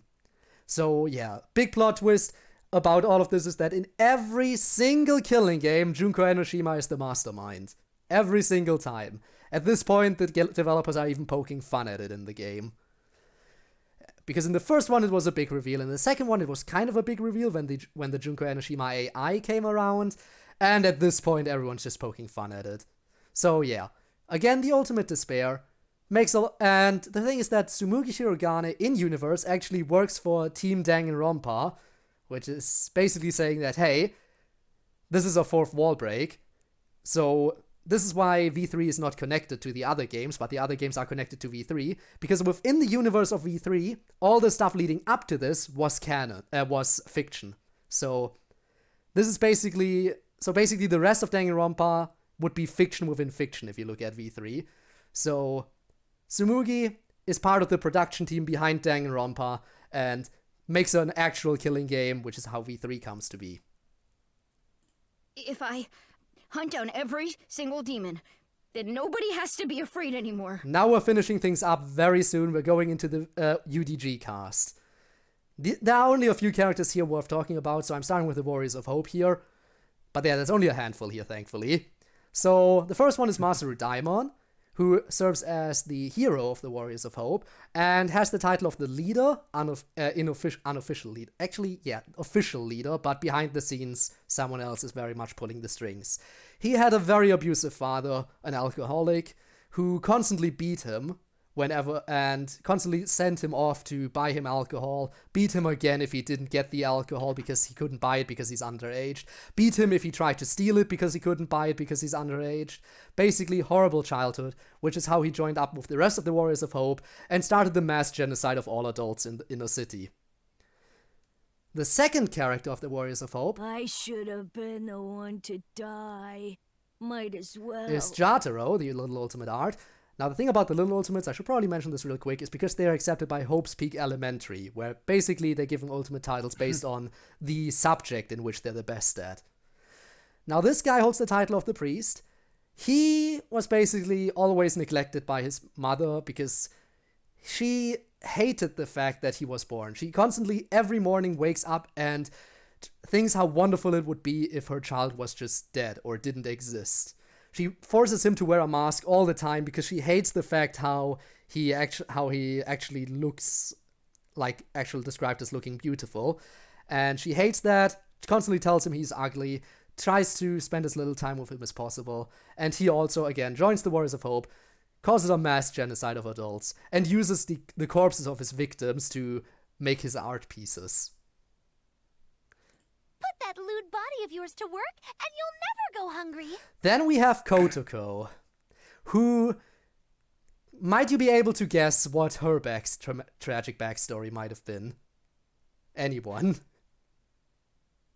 You told me before, so... Yeah, okay. She's made of chewed up bubblegum? She was raped as a kid multiple times. Oh, okay. Yeah. Didn't see that coming. Yeah. Not just that. In fact, her mother was supporting this. Her mother actually sold her daughter off into the sexual business, including like doing like a mother and daughter set where they both slept with people, which again kind of scarred her a lot, which is one of the main reasons why she's up with the whole genocide thing. And she actually turns it around, and now she basically is not currently also one assaulting people in that way. Now the thing is, she spares kids. She absolutely hates adults, so she usually targets like people in their teens, because those are like the ones where she's like, okay, I can target those people. But yeah, there's actually a game over in UDG where you basically get mind broken by her. More! Expect more from me! And then we have Nagisa, the vice leader of the Warriors of Hope. Now, his father, actually both his parents, work for the academy and basically treat him like an experiment. They force him to study all the time. They basically, whenever he's getting tired, he's getting medication so he doesn't fall asleep. Basically even forgot he's even their child. Just treating him like a full-on experiment, trying to push a child to their breaking point, seeing how far they can go. Which is, again, joining Warriors of Hope, taking revenge, that kind of deal. Now let's go to the big bad, the one pulling the Warriors of Hope's strings behind the scenes, the final member. Monica Toa, known as the mage of the group, Little Ultimate Homeroom, which I don't see how that would be a subject one could be particularly good at, but she's the one basically manipulating everyone. She's actually a child genius, so she's actually responsible for, partially responsible for creating Monokuma, because her family's company works in the field of robotics, and because she's a child genius, she was actually able to contribute, and she started actually mass-producing the Monokuma robots, which actually are part of what helped cause the apocalypse in the first place. And since she's the one helping produce them, she has full control over them, which is how the Warriors of Hope are able to effectively kill adults all the time, because they have an army of robotic homicidal bears at their disposal, basically. And yeah, she's like one person where everyone in the world can agree, in this case, it's okay to drown a child. Like, if you had the opportunity. I like him younger. As young as possible. And there's Haiji, her older brother, another key player in this story. He actually leads the rebellion against the Warriors of Hope, but he mainly just hides. Also, that quote you just heard from him, yeah, it's bad. The thing is, not only does he say he likes them younger, he says that to a teenager, so implying very much that he's also a pedophile. And it makes it even worse considering you're siding with him through a lot of the game, because naturally you're trying to stop the Warriors of Hope, but siding with that guy is something that a lot of people are not very happy with. You kill people and laugh about it and say that you aren't the ones in the wrong? And this is the main character of UDG, now finally wrapping up the characters. God, that was a long list. This is Makoto's younger sister, who is basically just a normal girl. She doesn't have a title, she never even attended Hope Speaks Reserve Department. She was actually taken hostage during the tragedy, but managed to escape into the ruined world, and is the main person fighting the Warriors of Hope. And yeah, she basically tries to live up to her big brother's reputation in the long run, because her big brother became known as the ultimate hope who took down despair, and she ends up being the one to take down the Warriors of Hope. So, again, I feel like she lives up to her big brother's reputation. Now, finally, the future of the franchise, the one thing that we're going to be talking about before this far too long of a presentation comes to an end. So, since Kodaka, the main writer for the franchise, has left, there's been a lot of people who were very pessimistic about the franchise's continued existence, especially because the story was mainly wrapped up in the anime, and since V3, basically the ending of V3 is them going full meta and saying, we're going to end Danganronpa, nobody wants this franchise anymore, nobody wants to watch people die, which again, kind of an in-universe thing still, because fiction within fiction, but again, a lot of people say that that basically ended the Danganronpa franchise and there's nothing more they could do from there. But despite that, they still released Decadence, which is basically the anniversary edition of all the previous games, and they released Danganronpa S, which, yeah, is a new game. It's a non-canon spin-off, but still, we are still getting Danganronpa games nowadays, despite the official story having basically wrapped up. In addition to that, there are still some loose threads that people would like to see wrapped up, such as the ending of Ultra Despair Girls, which involves Komaru Naegi now trying to find her parents, which is something that could be tackled in a second Ultra Despair Girls game, which was even teased in V3, but then never further elaborated upon. So a lot of people are hopeful for the franchise to make a turn, especially because Kodaka himself has stated that he's willing to return to the franchise at some point in the future and would actually like to do that as well. But as of right now, that is where the Danganronpa franchise has reached its end, and where this long presentation has also reached its end. So, basically, this is all I had to say on the franchise. I know it was long. I know there's a lot I was talking about. I know there's way too many characters. I even left some out that are not as important to the story, but what can you do? So I hope I didn't chew your ears off too much with that one. So are there any questions? I'm outraged, Code. What the fuck is a Danganronpa? You didn't answer that question. Oh, I'm sorry. I'm sorry. The title basically comes from means like bullet shot as words, or words shot as bullets there, because that's the main gameplay aspect of the games, which I didn't really go too much into. In the class trials, you basically shoot down your opponent's contradictions by turning your evidence basically into verbal bullets that you shoot at their statements. It's more of a visual thing and not actually an in-lore thing that you have bullets, but yeah. I have a question. So, Code, if you were put into one of these situations, what do you think your specialty would be? Yeah, what's your ultimate? I've been asked that question before. Now, part of me always wants to say Ultimate Gamer, but that for one feels too generic. For another, that has been a talent before, so I don't want to copy someone else's talent. So I would try to go with the example I made in the beginning of like poetry, because that's something I do every now and then, and it doesn't feel too generic. So I would probably go with Ultimate Poet. Nice.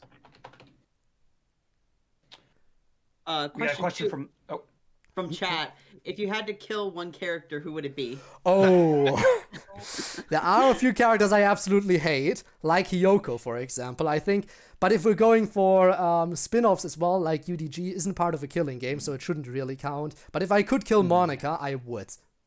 Yes, I know these names and who they are. I mean, like I remember everything that you said right up here. The little green pickle-haired girl that leads the Warriors of Hope. Oh yeah.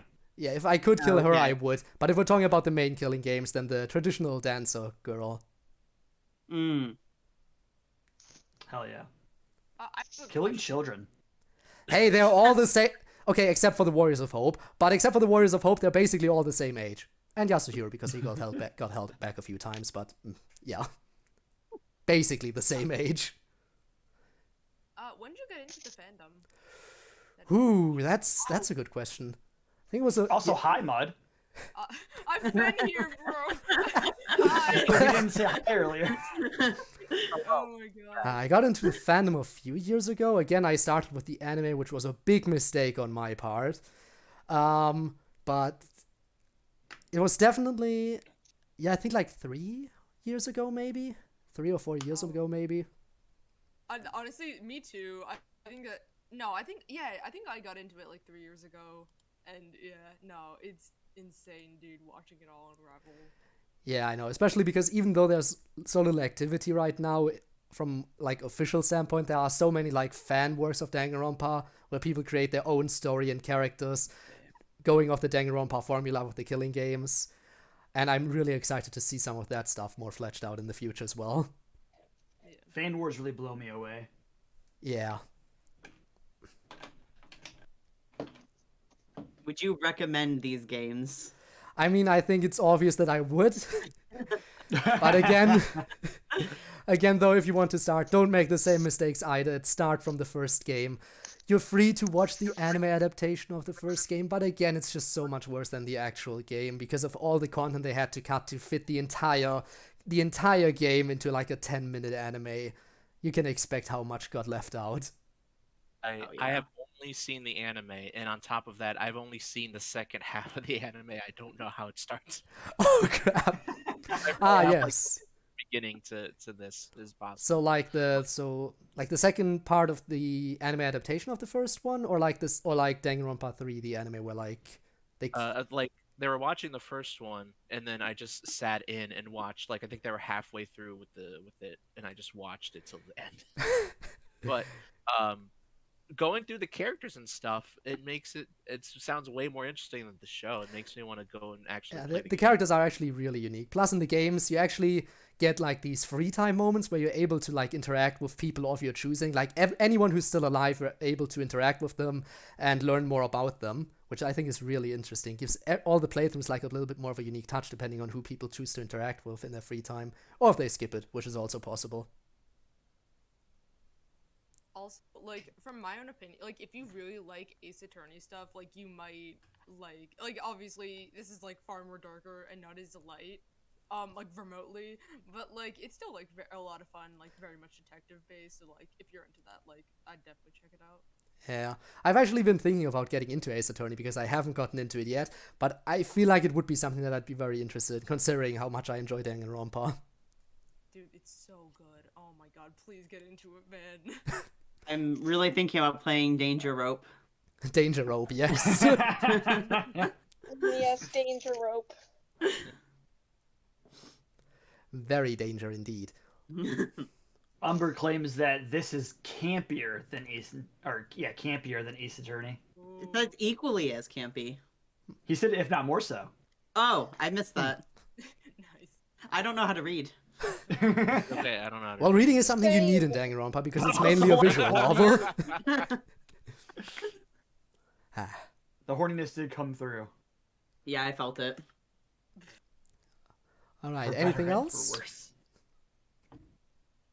I don't think I have any more questions. Claps. That was awesome. Claps. All right. Again, apologies for how long it turned out. I should have probably tested it ahead of time, but there's just so many characters and they're all kind of equally somewhat important most of the time. So, No, bro. It was good. All right. Then Is it your turn, Sid? Oh, it is my turn. It's his turn. Kind of fear. Oh, this is gonna be great. what yours looks like here, and I love the first slide here. Oh gosh. Okay. Hold on. yeah, I have to. Oh, am I still streaming it? Yeah. Okay. Good. Good. let's see. How many frame drops did I have? Oh, wait. Okay. 37 notifications about low frames. Oh boy. Oh no. Dang. These slideshows are murder on there. I don't know why. Google Slides is just out for everyone's neck, dude. No mercy. Horrible. All right. Why does mine just say good for him? I told you didn't have a description on your Tumblr, so I took your one off of Dead Bard Society. Jesus Christ. But you took the last line. You didn't take anything else from the... I had very Good limited for space. him. I had very limited space. All right, I'm going to quickly go ahead and change back. Okay. I will say, Sid, my feelings are not hurt that I'm not there.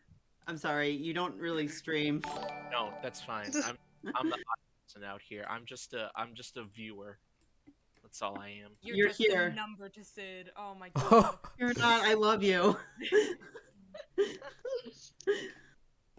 Okay. There you go. Awesome, awesome, Mudish. Thank you so much for the follow, by the way. Oh yeah, no problem. To everyone in chat, Owl, thanks for the hydrate. Everyone, again, I'm kind of not too concerned with chat today, sadly, because there's a lot of other stuff going on. Get some water, everyone. Moisten your vocal cords. A lot of Yeah, talking. everyone drink up. Liquidate. Joke's on you, I drank all of my water during my presentation. Oh no. Oh my god, one step ahead. All right. So we have a guide to the wild ride that is tumblr.com. I am by no means an expert on Tumblr, but I have been on the site since like 2010. I was mostly on the fandom side, and we'll be covering mostly stuff from that, like stuff that I've seen on my time on the site.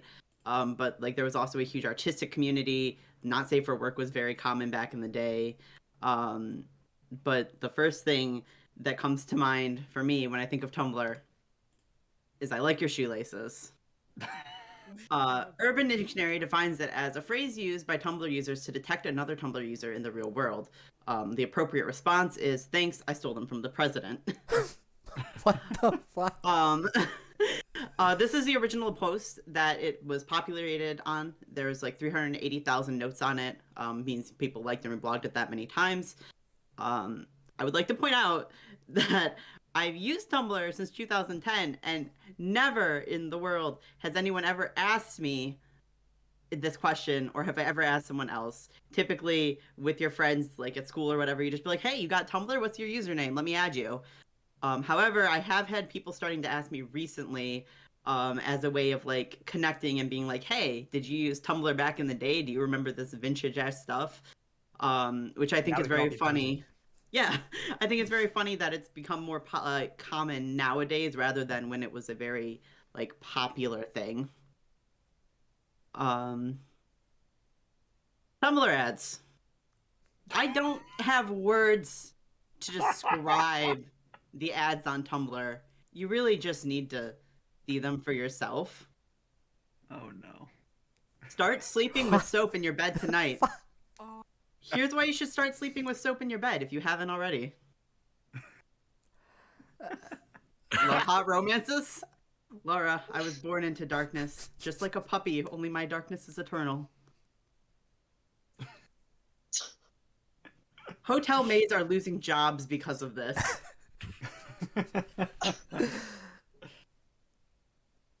You can do much more than just drink this soda. Are you aware about this? You better not be. I mean, is this? I really don't know who made these, or why they exist, or who the target audience even is, or what they're advertising. This is more of a shitpost than anything else, and these are the sponsored advertisements on Tumblr.com. They did surgery in a grape. Oh god, I forgot about that. Okay. Oh, that's so. Oh no. All right. DashCon. A convention held over the weekend of July 11th, 2014 in Schaumburg, Illinois, catering primarily to users of Tumblr. It's infamous for mismanagement and, in short, going to shit. The convention was not actually held by the staff of Tumblr.com. It was independent people who were users on the site who thought, hey, it'd be fun if we had a convention for Tumblr. Disclaimer, I was there. Disclaimer. Oh my god. So this is a photo I took of the registration area. There was a... Yeah, I was there. There was a lot less... I am a survivor. There was a lot less people there than I was expecting. So, Friday, it seemed like a pretty normal convention. It was kind of small. It was really cool. I drove like 6 hours to get there, really far from home. And everything was going well, going to panels, stuff like that, interacting with people, cosplaying. It was a great time. In the evening, we were in a panel, and staff came and got all the convention goers and said, hey, we need to have an emergency meeting right now in the ballroom. So everyone at the con piled over to the ballroom where the convention owners were like, hey, we need $17,000 right now or the hotel's shutting down the convention. So they were taking donations from people in hats and over PayPal, and they posted on Tumblr.com asking for $17,000 within the next 2 hours or the convention was closing down. What the? the convention staff was telling us that it was because the hotel hated us because we were in cosplay and we were weird and they didn't like us, so they were demanding more money. That wasn't true. Now I know the fact that the con owners did not pay the hotel to host the convention. So the hotel was just like, hey, we want our fucking money. There were lawyers there were police, and people who had the rooms paid for by the convention, like guests and stuff like that, were getting locked out of their hotel rooms. They did raise the money somehow and paid the hotel, so the convention went on. So on Saturday, the main guest for the convention was Welcome to Night Vale, which, if you guys don't know, is a very popular podcast at the time. They did like sort of like horror type-esque like radio show. It was really cool. I was very into it. And they had a meet and greet scheduled and a live show scheduled. The meet and greet was raffled off. I won the raffle, so I got to go to the meet and greet in the afternoon. And then in the evening, it was a live show that you had to pay extra money for. You had to pay an extra $25 to get a ticket to go to the live show. So in the evening, a bunch of us were there, piled in, waiting for them to come on. They never came on. The convention was telling us they're upstairs in their hotel room. They hate you guys. They don't like their fans. That's why they're not coming down here. We have to pay them to get them to come down, but we can't get the money. And you know what? Good for them, because again, the convention owners did not pay them to perform at the convention, so they did not perform. And I'm glad they did. I didn't, because like fuck that. If you're not getting paid, then don't fucking do your work. So the convention, obviously people paid for the show, so they had to, you know, fix their error somehow, and pay people back for the money they spent. So they gave like a few trivial things. I don't even remember what they were, but the most notable, the most meme-worthy, and most popular was they gave everyone an extra hour in the ball pit.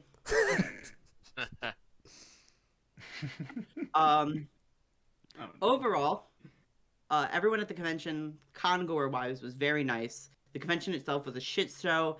I'm glad I went because it's a fun story to be able to tell. I met some cool people there. The conventions were great. Like the cosplays were great, not the convention. The convention was shit. But everyone just tried to make the best of a bad situation. And yeah, that was DashCon. But back to the actual. No one asked about shoelaces. No one asked about shoelaces at the con. Fake Tumblr fans. But back to the actual website portion of Tumblr. Mishapocalypse. On April 1st in 2013, hundreds of users changed their profile pictures to a picture of Misha Collins, and if you don't know who that is, it's the actor who played the character Castiel in the show Supernatural. Many also posted many photos and edits of the actor, and the event even spread to Facebook and Twitter over the course of the day. Misha Collins was fucking everywhere. What was it like?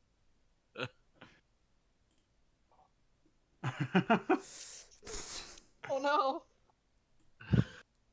Oh my god. Oh no. It was a nightmare. So every year, Tumblr does an April Fool's prank. And this one just happens to be my favorite one, so this is the one I'm going to talk about. In 2016, they did the April Fool's prank where the site hosted a lizard election. The candidates were as followed. We have Rick, trusted leadership, genuine Rick. Deborah, it's time for Deborah. Deborah seeks a two-way dialogue. Let's connect on social media. Mop, thanks for stopping by. And Wretched Tooth, join the true movement for freedom, justice, and prosperity. Stand up, stretch out, seek truth, and wake up. We don't need change, we need a revolution. Over the course of the day, you could vote for whichever candidate you feel represent you best. There was also a feature where you could make campaign posters featuring the candidates. They had blogs for the lizards where they could make like campaign posts, and they reported news about the election as it was happening. And there was even a scandal where it turned out that one of the lizards was actually a salamander. How scandalous. It was terrible. We were all devastated. So who won the election? Mop could, Mop did, Mop in 2016. but we all know who really should have won. Quotes! Impactful quotes or memes that originated from Tumblr. And no, I will not be explaining any of these. You probably recognize some of them, though. You can't kill me in any way that matters. Then perish. I came out to have a good time, and I'm honestly feeling so attacked right now. Graphic design is my passion. Spider's George is an outlier and should not have been counted. Mitochondria is the powerhouse of the cell. And don't talk to me or my son ever again. Do you love the color of the sky? Oh, All right, here we go. Long journey.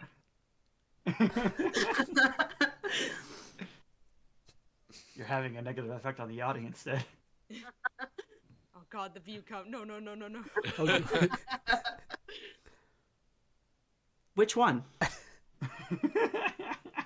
A photo set that was unreasonably long and made you scroll forever. Everyone hated it. It was the fucking worst. But it became the subject of many parody posts, where they would lead you to believe that it was the post at first, but then end early with some other subject or joke.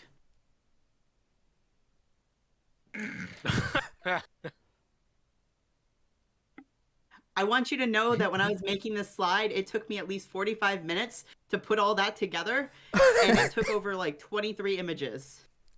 Nice. God. That post was ridiculously long. Yeah. Super Wholock. A crossover of the three mega fandoms Supernatural, Doctor Who, and Sherlock. Many fans on Tumblr had a username that took elements from all three shows and were sometimes very long. Some users would get annoyed with the fandom for hijacking posts with several GIFs from the show. The fandom's peak popularity was early 2013 to 2014. As you can see with this example, the fandom had GIFs for fucking everything because Supernatural, Doctor Who were all super long shows. They had a lot of context. Any post that was made, they basically had a GIF that could reference that post. So they were just fucking everywhere. And with this example, you can see the format on Tumblr. I know I say it weird. You say it correctly. Okay. Let's not split hairs. The format on Tumblr posts used to be really weird, where it would have the username first, and then it would have a line where it would have the dialogue or whatever the person had posted. And if you reposted that and added something to it, it would add your username at the top of the post and then a line down to the post being underneath it, which, when you added 50 GIFs to a post, made it a big arc and very annoying to both scroll through because you'd have to go through 50 usernames and then 50 GIFs. And sometimes people would post so much stuff on a single post that the original text would just be one letter per line. It was bad. Let me tell you about Homestuck. Homestuck is a webcomic by Andrew Hussey about a group of 4 teens who plan to play a game that brings about the end of the world. They come into contact with a group of internet trolls who they work with to create a new universe by completing the game. It has a complex and non-linear plot and includes flash animations, minigames, pages with chat logs and images. I used to be a big Homestuck. I was very into Homestuck. My favorite thing about Homestuck was that because the comic updated randomly, and there was no telling how much important or unimportant content you would get with each update, it created this kind of update culture. There was even a program you could download where a little pop-up would show up on your computer whenever the comic updated so that you could immediately go and read it. Awesome. Whenever there was an update, people would rush to create fan art, cosplays, edits, everything they could think of based on the update. It was like a perfect storm, and I don't think I've ever seen many there's never been a fandom equivalent to Homestuck in that type of culture that I've ever seen. The Dream S and Plea, I actually think, comes really close, because people will stream randomly at odd times, drop huge lore, sometimes not important lore, little things. It has a very similar feel to Homestuck with the update culture, and I do really appreciate that because it was just really cool to see that about Homestuck. But also the fandom was fucking everywhere, and they were menaces to society. I was a menace to society. Other popular fandoms. There was a lot of other fandoms that were very popular, had a lot of prevalence. I'm not going to read them. These were just some of the ones I thought of. Moving on. The Tumblr Sexy Man. What is a Tumblr Sexy Man? The character is typically a white, skinny, cis. And if they're not human, they will be drawn like a white, skinny, cis human. Typically, they have some evil or villainous traits. They typically wear dapper clothing or are depicted with it in humanization. Usually, the shipping the character is difficult due to character constrictions in the source material, with other characters being like children or family or lack of other characters. It kind of creates a vacuum where people want to ship the said character, so they make several AUs, and frequently the character is shipped with themselves. There's a ton of Ask blogs, which are blogs where the character is role-played. They answer questions and interact with both the community and other Ask blogs. And typically they're based on the various AUs that people make for these characters. The character popularity explodes, and they're just basically fucking everywhere. Examples of the Tumblr Sexy Man. The Onceler. Rotten candidate. Wow, rude. Prime candidate and most notable example of the Tumblr Sexy Man. When you think of the Tumblr Sexy Man, this is typically what people think of and reference. Wheatley from Portal. An early example, but one that I came across a lot in my time on Tumblr. He was usually depicted as a dapper, skinny, blonde man. Tony the Clock from Don't Hug Me, I'm Scared. Also humanized to a skinny white man with dark hair and face paint to illustrate his clock features. Couldn't be honest, I loved his character. I thought he was really cool. I love Don't Hug Me, I'm Scared. Whoop. Return of Wheatley. Bill Cipher from Gravity Falls. He was also typically depicted as a tall, skinny, white, dapper, blonde man. And then honorable mention. I'm not doing that. Alistair from Has Been Hotel. He's a newer example. He was listed in some of my research about this, but I've not been on Tumblr recently enough, frequently enough to know how they react to him and stuff like that. But I'm convinced that if Has Been Hotel was popular a few years earlier, he would have been everywhere. And then honorable mentions. Night blogging was the act of blogging at night, usually between 11 p.m. and 5 a.m. It was basically just shitposting. Everyone was very weird, said very incoherent things. It was very, very wild. It was just a weird time. Post limit, which I guess Tumblr has again. But in the early days of the website, there was like a limit on how many posts you could make in a day, where like even with reblogging, you could only post like 250 or 300 things. So a lot of people would have like second and thirds accounts. So if their main account reached post limit, they would use the other account. I very specifically remember them taking that away at some point. However, when I was looking it up, there apparently is still a post limit to this day. So I don't know if I'm misremembering that, or if they just re-added it in. But I remember that being a huge problem when people would want to post like 900 things in a day and they were limited to 300. And then the color of the dashboard, which is something I very, very specifically remember. But again, I can't find anything about it. Every so often, Tumblr would change the shade of blue on the background of the website. And everyone would lose their fucking minds. I don't know why. They would compare the blues, and they would be like, this new one is shit, this one is terrible. Why do people why did they change it? I can't stand this. They would download browser extensions to change the blue back to the old blue. Oh my god. It was insane. It was crazy. Put it back. It was, oh my god. I don't know why people were so obsessed with the old blue, but they would change it like maybe every 2 years. And every time they would change it, it was the same reaction. Every time. And thank you. That is my presentation on tumblr.com. Yay. Oh shit. as someone who's been on Tumblr since like 7th grade, greatly appreciated. You did it justice. Thank you. I tried my best. I really tried to capture the atmosphere of Tumblr with this. I'll say, I have a question off the bat. Yes. When you were at DashCon, did you know in the moment when you were there that you were a part of history, or did that kind of come a little bit afterwards? A little of both, because on Saturday when all the shit hit the fan, it blew up on Tumblr, and it kind of hurt. Like, I was trying to stay away from the website because a lot of people were being like, if you're at this convention, you're stupid, you're an idiot, why would you go to this, blah blah blah, like just saying a lot of really hurtful and mean things. A lot of people were threatening to like come and attack people at the convention. At the time that this happened, there was a huge beef between tumblr.com and 4chan for some reason.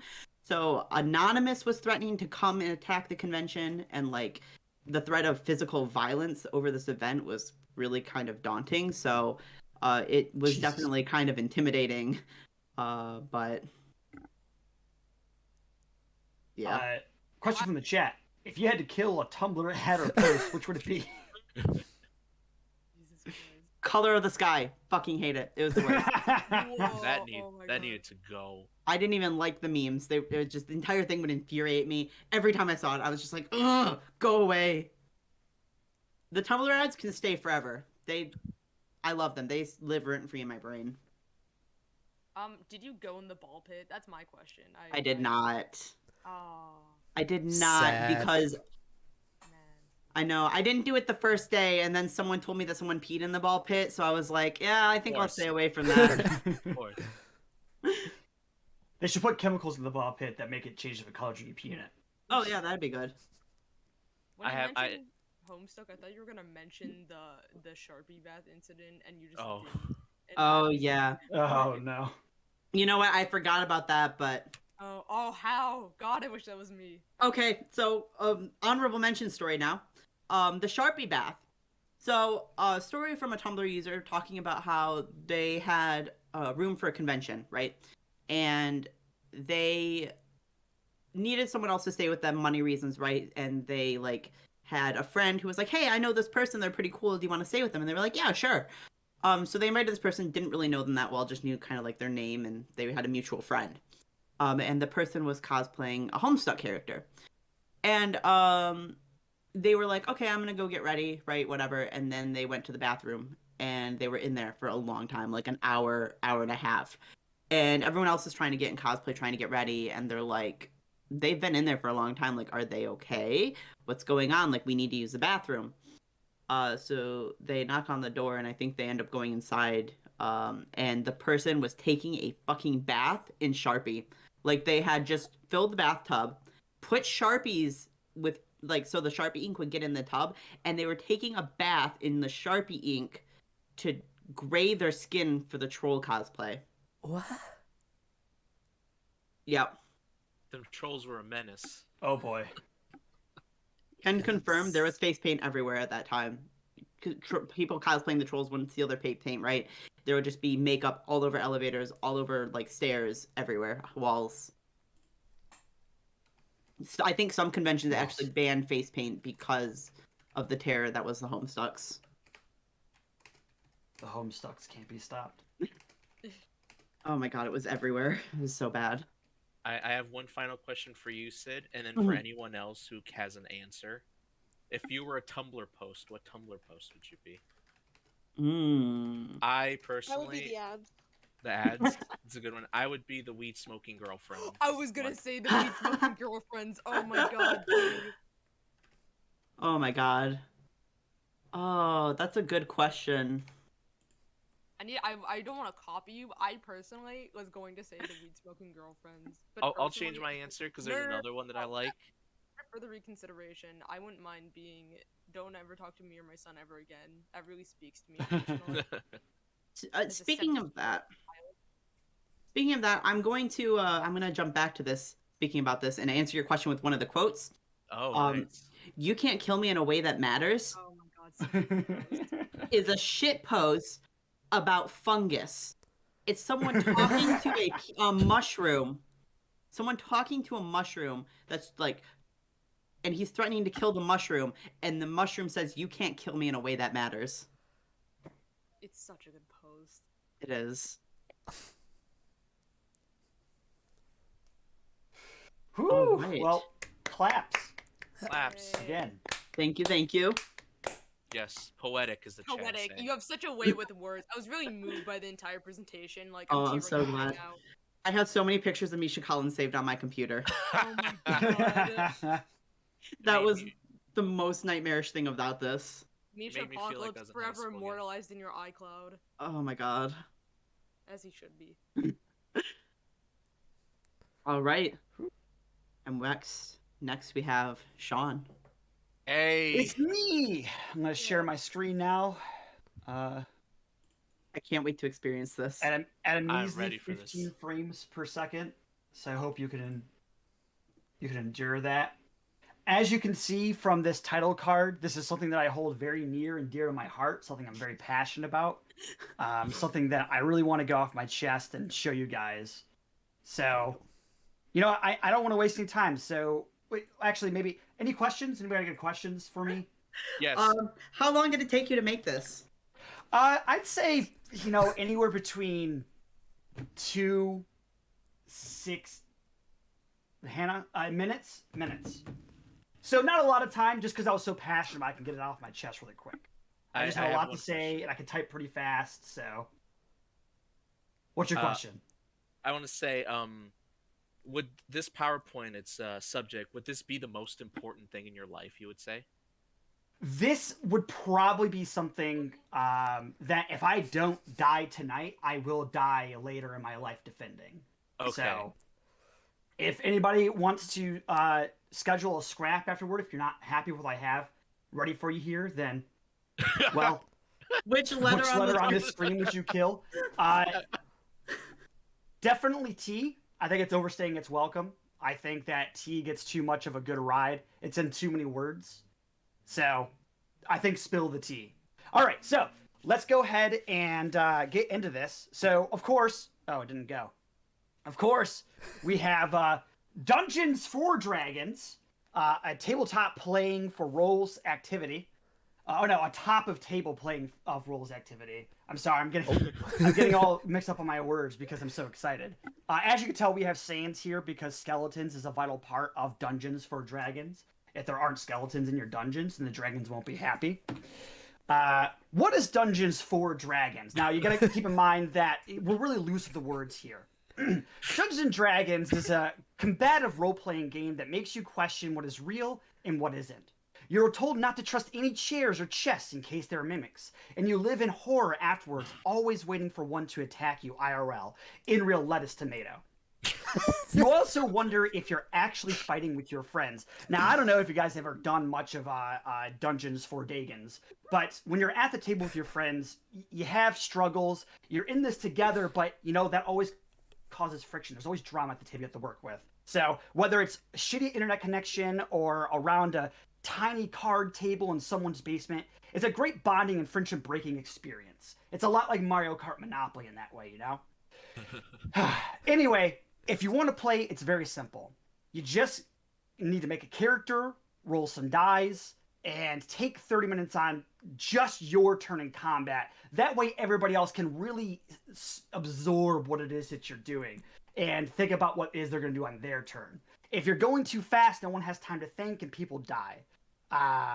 And you know what? After that, you'll be one of the pros in no time. Oh, I apologize. Any questions on the slide? No questions? None at all. No. I'm glad you asked. Dice. All D&D is played with about 13 dice. That's right, 13. One for each of the platonic solids. But you can add more later if you want. We're not here to control what dice you use for. As you can see, we have dice with letters, we have dice with pips, we have dice that look like diamonds, and we've got what looks to be the time travel device from in-game. But you can add more later if you want. Like I said, the best dice are the ones with pictures or words as they tell you what to do. You don't want to use numbers. Numbers are too abstract. You want something like what they use in Family Guy in that one episode with Peter Griffin and Lois Griffin, where they roll the dice and figure out what they want to do next. Like put in butt, That's what D&D is all about. It's about putting in butt or whatever else the dice say. If you have a good set of dice, if every time you roll it, it lands in the same number or word, If it lands on the same number, it's reliable. You don't want randomness in the game. If you have randomness, you don't know where it's going to go, and it's not as exciting because you can't prepare for it. If it rolls different numbers too often, it's too unpredictable, and that's always an issue. Any questions? Yeah, I have a question. What's your Sure, favorite go ahead. dice to use? My favorite dice? I'm glad you asked. Choosing your race. There are multiple amazing races in D Dollars Dragons. Here are some examples. Warforged. Elementals that are based off bionicles made from synthetic material. Now, those are very, very different from Bioforged. Mechanical standard D&D races made of materials like metal or wood. So you might think one is made of elementals like iron and titanium, but the other one's made of metal or wood. Completely different things. There's also the Homo sapien, a generic class for those who wish to be boring. You always want to be a Homo sapien because it's the most predictable, right? We were just talking about this with the dice. If things aren't predictable, you can't play right. There's also Frog, the best class. The best ones are blue, but they call them in all sorts of colors. Violet, red, black, diamond, if you go by Pokemon colors. You'll see on the right here we have Baby Yopo. He's a little tadpole. That's what adult frogs look like. They start off with a bunch of legs, and they eventually evolve into fish, as all beings should be. There's also Legolas, a pointy-eared, sexy, long-haired bowman. Now, Miguel, you're quite familiar with this, right? You're a long-haired, pointy-eared, sexy bowman. Tell us a little bit about your experiences. I like shooting my Thank you bow. so much. There's also Hannah, just a gremlin, a true H. H stands for Hell Girl. There's the minus there because there's also positive Hell Girls, but that's a whole different thing we can go into. And there's also female long-haired redheads, which is a Joe exclusive. If your name's not Joe, you can't play female long-haired redheads. Examples of female long-haired redheads would be like Aragorn from Lord of the Rings. Luke Skywalker's a big one. And there's also Yopo. He's a frog, but also a female long-haired redhead. Any questions on this slide? I don't think so. I need questions to move on, guys. Come on. Oh, okay. What's your favorite race? I'm glad you asked. How to choose your class. Now, you got to keep in mind that the ass is capitalized. It stands for Assembling Sapien Sentience. I know it sounds very complicated. D&D always seems more complicated than it actually is when you play. When you get to the table, it makes sense, especially if you're playing with your friends. Here's a little shorthand list of the available classes to choose from in D&D. D&D, of course, the character from Dexter's Lab, his sister. She's a good example because you always know she's going to come and fuck things up. Just like your friends will when, I don't know, they crit the monster that you have set up here that you think is going to be an awesome encounter, and then you have nothing to go for the rest of the combat. That's not speaking from personal experience, but you got the Battler, good for battle, classic. The Rager, best class when you're upsetty spaghetti. Upsetty spaghetti is an extremely complex concept in D&D. I don't want to go in that here. This is supposed to be an intro. So there's also Priest. Is it Sunday yet? Priest you can only play on Sundays, which is why we have all of our D&D sessions either the day of Sunday or late Saturday night. That way it rolls into it, and people who play Priest can actually play the game. There's a Ninja when you want to be the next Hokage.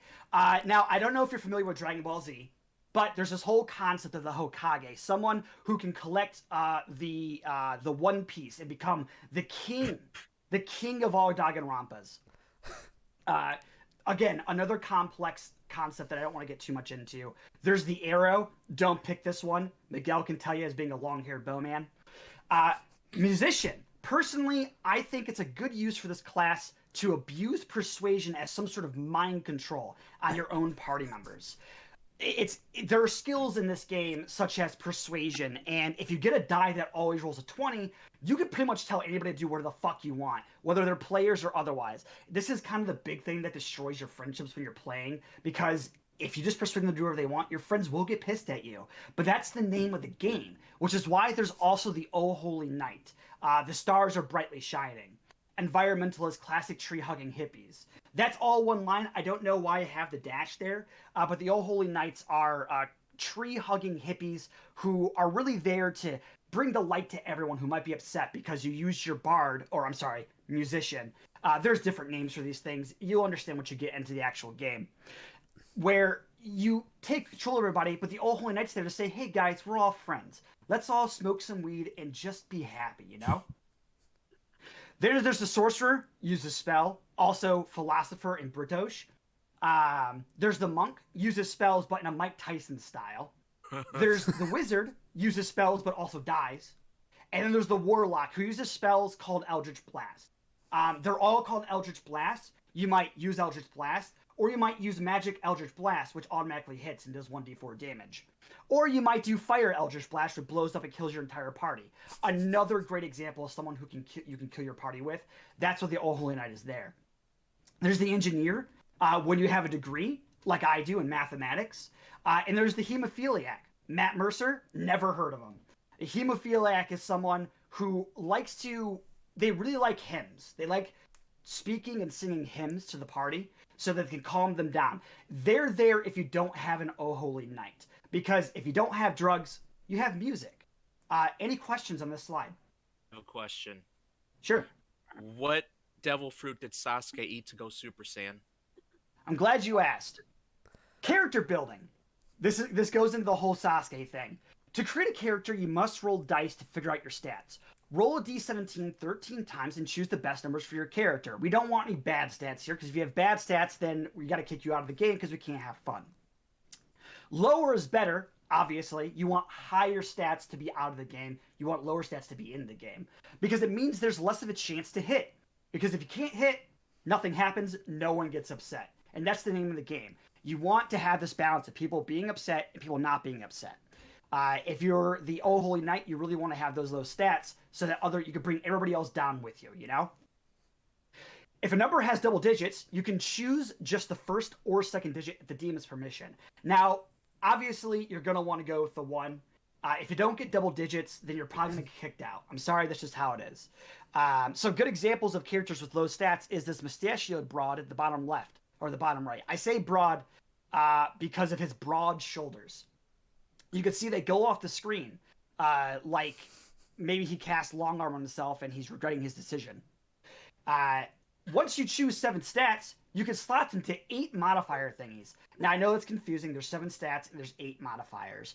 But the cool thing is that you can choose one of those stats and apply them to all 8 modifiers if you like. 2 of them have to share the same number. At least 2 of them. You know, all of them could be the same. They could be different. And of course, those stats are Wisdom. Wisdom is your ability to perceive things, your ability to read people. Dexterity is your ability to be agile, dodge things, move quickly. Philanthropy, your ability to have sex. Intelligence, your ability to remember things well and read books. Strength, you might think that's your ability to lift things and pull things, but it's your ability to talk poorly. Because if you talk poorly, the rest of your party doesn't understand what you're doing, and everybody's upset. Oh shit, I apologize. I have to pee. I'll be right back.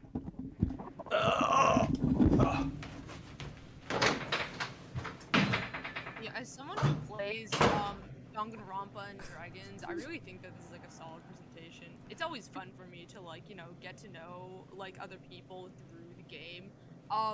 We have lost a few players due to incidents which I'm not allowed to describe, but you know. All right, do you have any questions? Yeah, there's a question from chat. Hannah asked, do you love the color of the sky? Oh yeah, Sid, can you pull up your PowerPoint real quick? I want to show you which picture I like the most. No.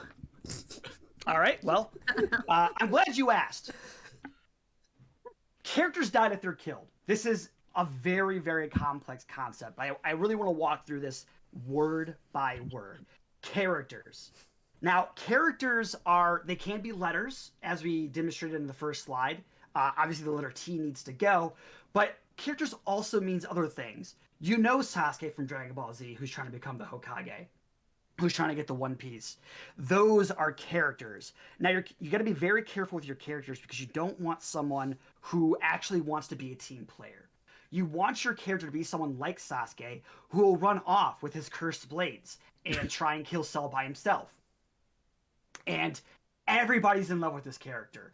Everyone loves this character. If not everyone loves your character, they can't stand your bullshit excuse of not going along with the party with all their schemes.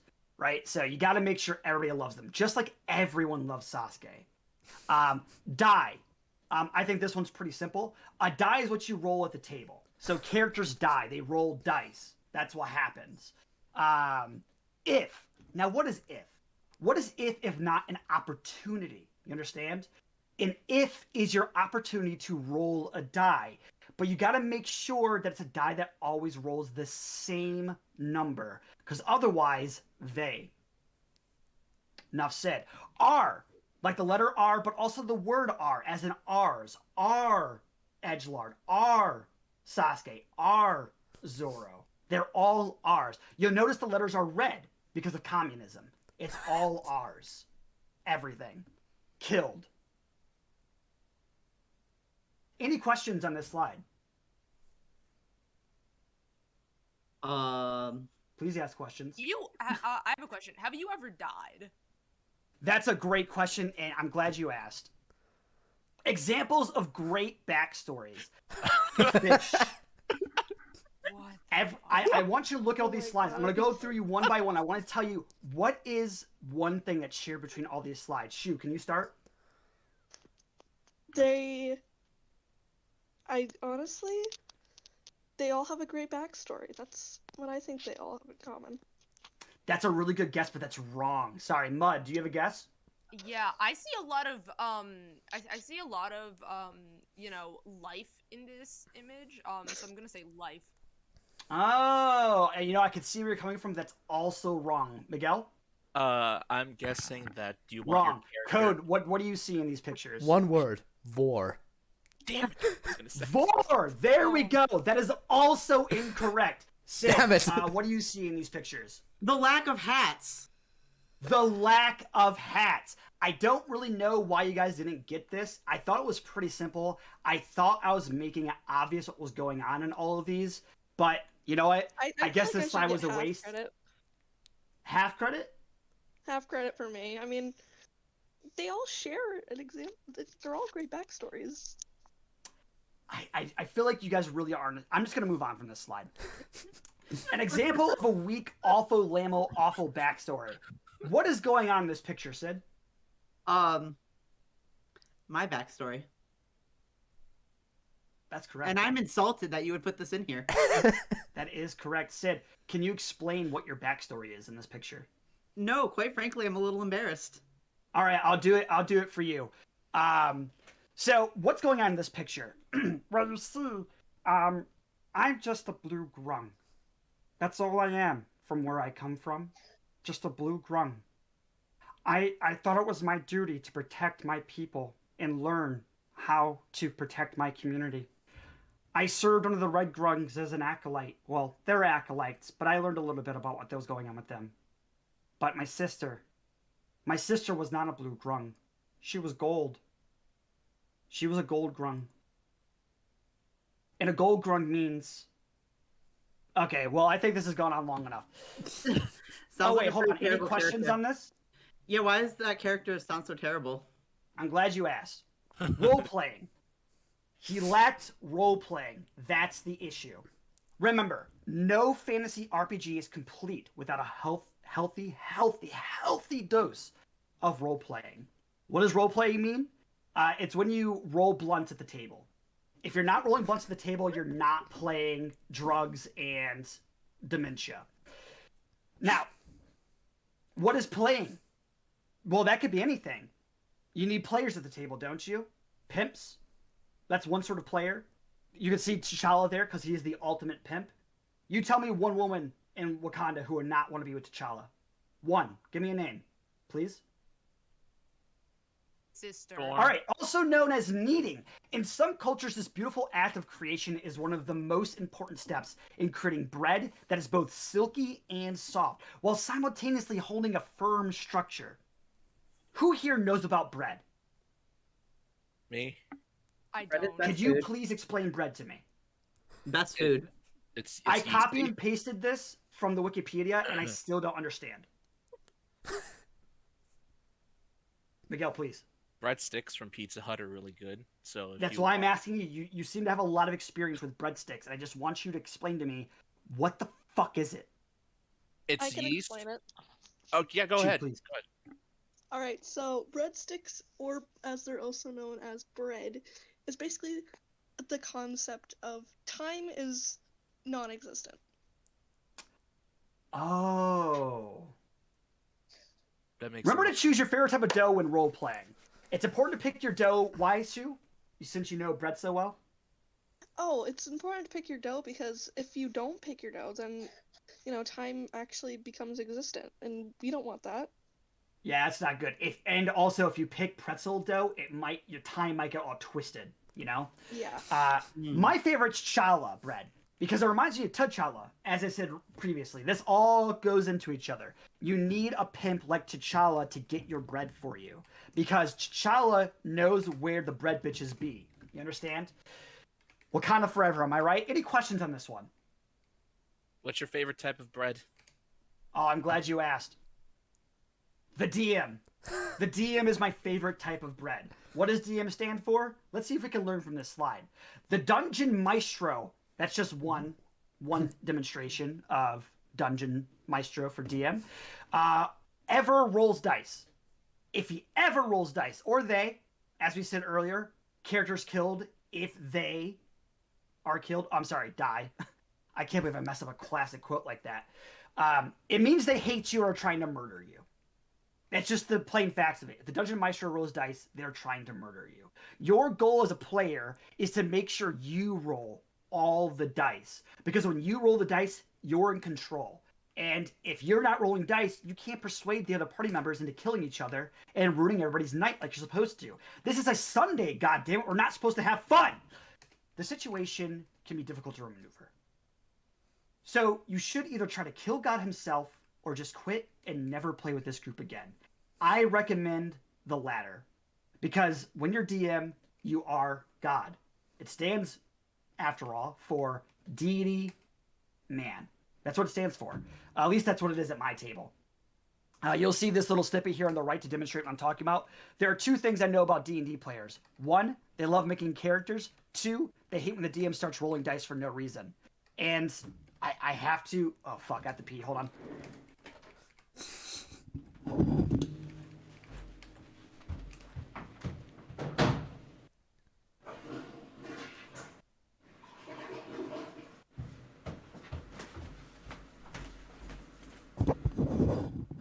All right, I'm back. Any questions? Have you ever killed God? I'm glad you asked. There's this slide.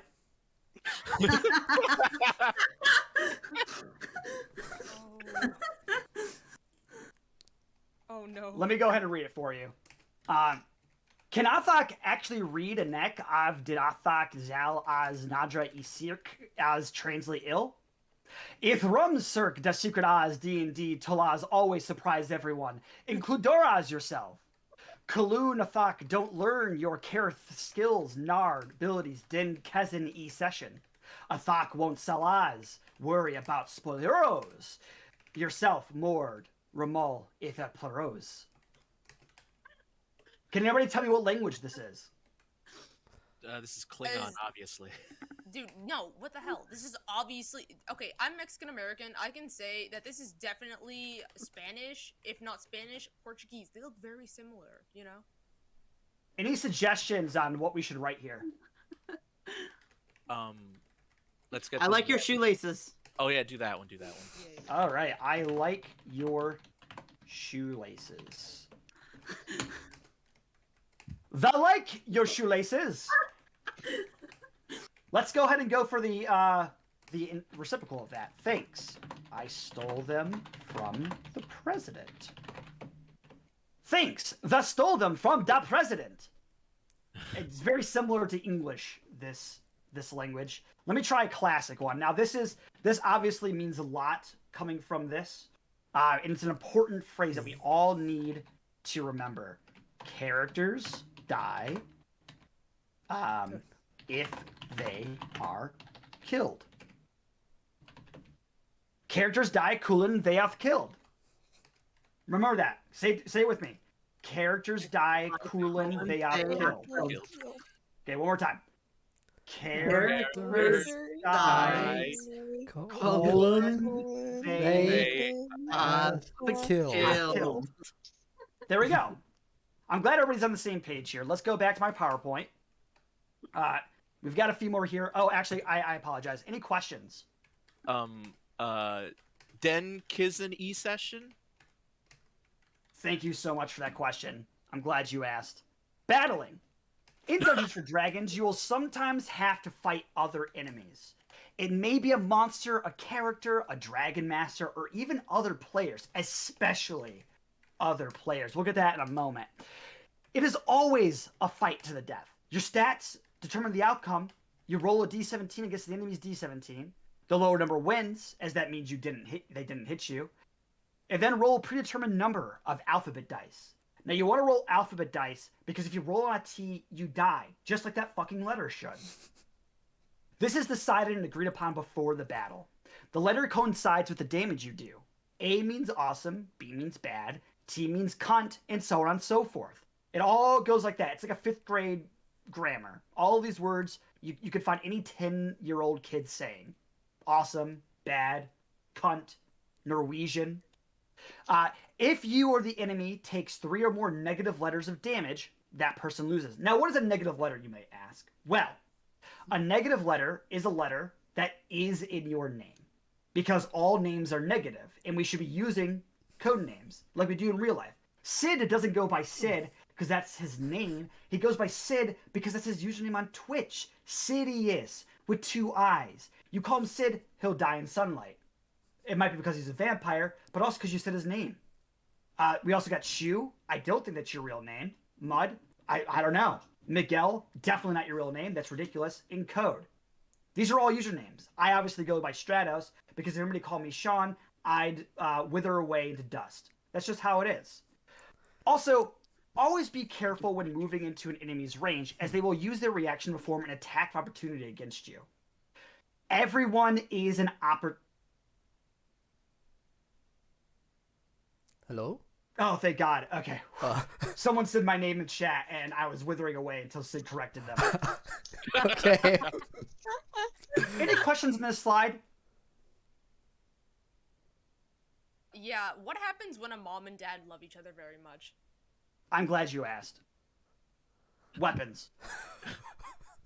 D over D, there are many types of items you can fight with, particularly mom and dad items, but we'll get to that in a moment. Here are 5 of the best weapons you can get. A dull butter knife, the classic weapon of the barbecue dad. You want to butter my biscuit? That's what moms and dads say when they love each other a lot. Gaslight, the classic maneuver from the manipulative mother. I say manipulative not because they gaslight you, but because they cook with gaslight, and that just leads to worse food, and that ruins your life. I'm sorry, but it's the truth. Get stabbed. You ran into my knife. Are you okay? I'm sorry. You think I hurt you. Man, better watch where you're walking next time. Classic gaslighting maneuver.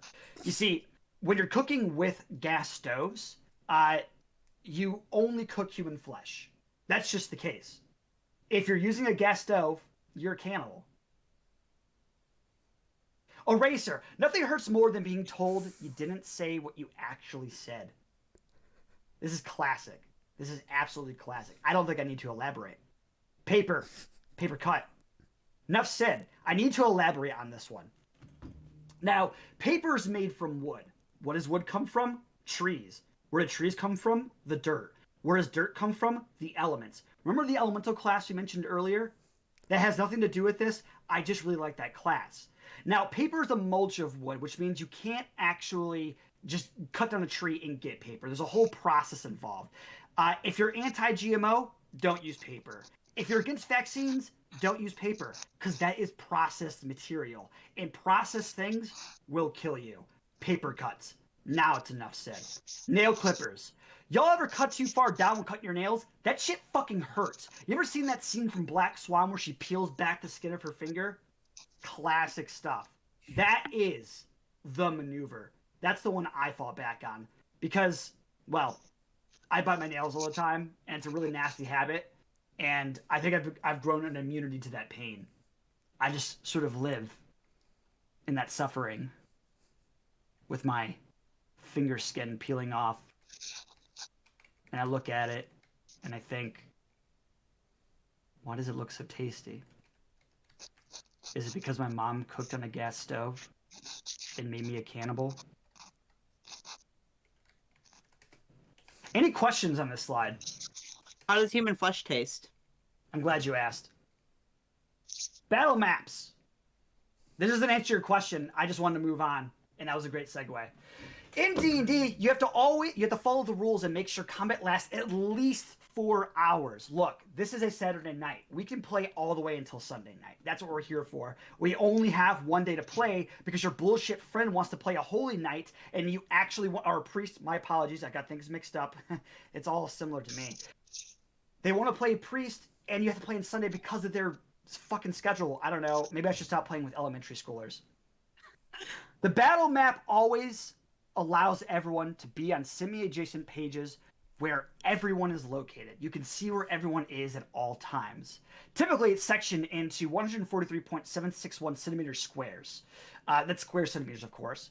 And if you're not European, that's probably about 5 feet-ish.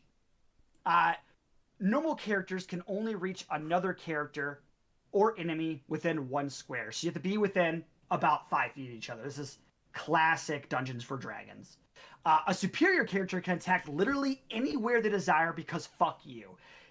You have to understand that as a player, it's your job to always be in the spotlight. If someone else is in the spotlight, if someone else has a turn, you must talk over them. You must do their turn for you. If someone else is taking their own turn, you're failing as a player. This is why the persuasion skill is so useful. Because if you use the persuasion skill, you can take over someone else's turn as they go. And you know what? That's what we're here for, baby. We're here to dominate one another. I have a BDMSM slide I was working on. I'll see if it's in the slide somewhere. You'll notice that there is a map on the right. You play on hexes about the size of various fields. You determine when you go by rolling the dice. You roll, like we said, a d17. But there's only spaces that go from 2 to 12 on the board. So if you roll something above those numbers, then you don't get anywhere. That's why high numbers are so bad. You want low numbers because there's way more low numbers than there are big numbers. Like, think about it. What is 17 if not just 17 ones? It just adds up. Any questions on this slide? What's your favorite D17 number? I'm glad you asked. Adding dating sim, not clickbait. This has a lot to do with my favorite number, and you'll see why in a moment.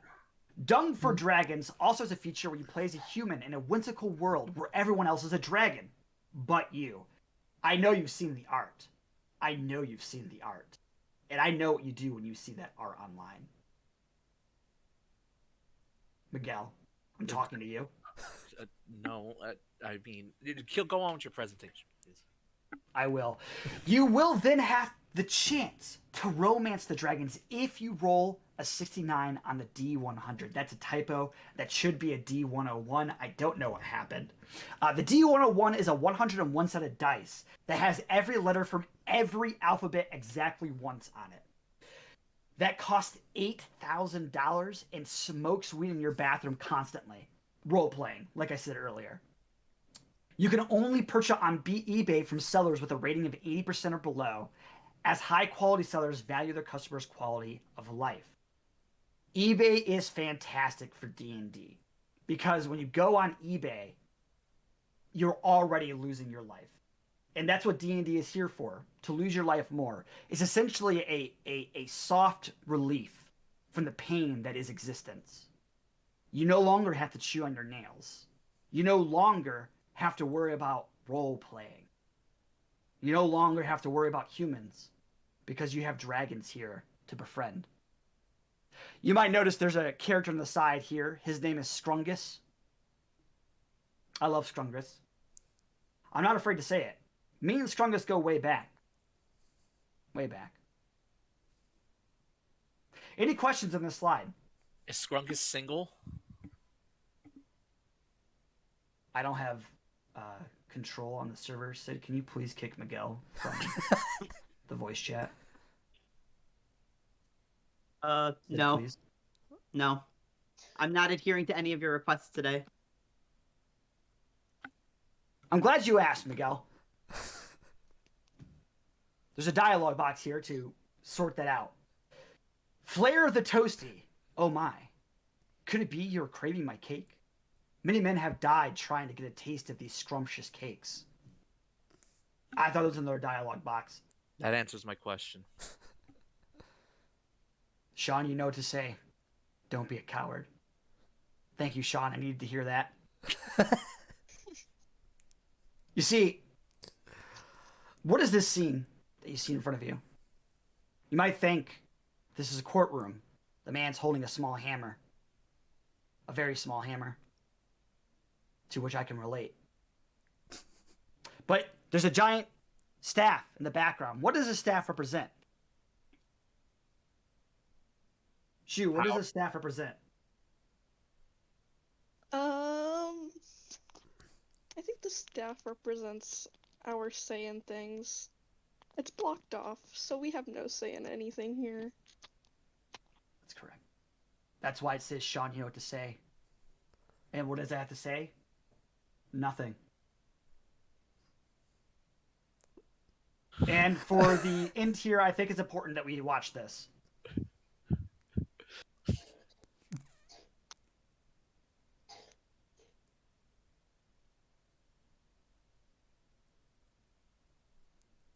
Dude, that was. Do you understand? Amazing. That was so sick. I understand everything now. My eyes have been opened. That brought a tear to my eye. I'm glad. Okay, quick intermission because this is when the PowerPoint topic might be getting a bit stale, or maybe Sean's delivery just isn't the best. Wow, okay. Thanks, Sean. We all make mistakes, especially Sean. But to mix things up, I'd like to give spoilers for campaign Hannah, that's my other name, and am running that Sean will be playing in soon. First off, the characters all wake up in a room together and told they have been paired up to be a group team to go fight a tournament together. Turns out they've all died, and they're all trying to battle their way out of hell. And the first stage is a group victory. If they lose, then they get their memories wiped and have to start again. But as they continue to fight and win, they keep having newer waves with other players being more and more desperate to win. It's going to tug on their moral strings. They could either choose to break out, which OP guards will shut down and they restart, or continue this through. Eventually, they will even have to fight one-on-one, but partially into the first fight, a rebellion starts, and the players must then choose: stop the rebellion to break out of the hell they're in. What? Break out of hell in the way they are intended? Join the rebellion and free all the people they've been killing? Or join the guards and help trap people here and watch for their entertainment? It's pretty dark. This is pretty crazy, Sean. I'm glad I made this up. Assuming they choose to rebel, a huge war starts with a bunch of citizens in the audience caught in between it all. AoEs will kill people, and they are very much not dead. If they can beat everyone and get out, they become the head of the hell arenas and will get to choose to end it or take over forever here. If anyone loses, they go back to the waiting room and can run back out to join the fight. Okay, that's all, Sean. You're the worst if you just spoiled yourself.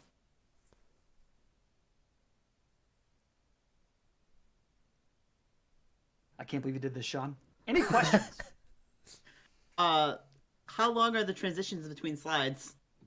I'm glad you asked.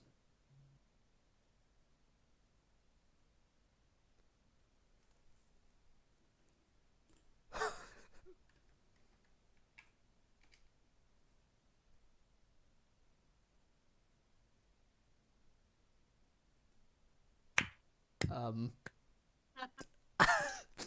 my fucking god.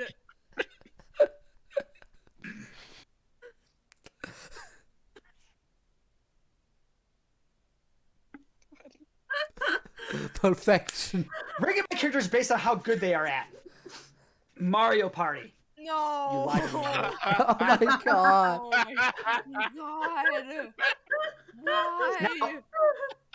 Bottom tier is Yopo. He's in the breakout room. I don't know what that means. I was drunk when I made this. Kim K's crying face. That's Rovan, of course, because he has Kim K's crying face. The bad sequel. Of course, there we have Oz and Ashlyn. Look at those sweet boys just looking at the camera. They don't know what they're doing, and they have 0 stars, but they're having a good time.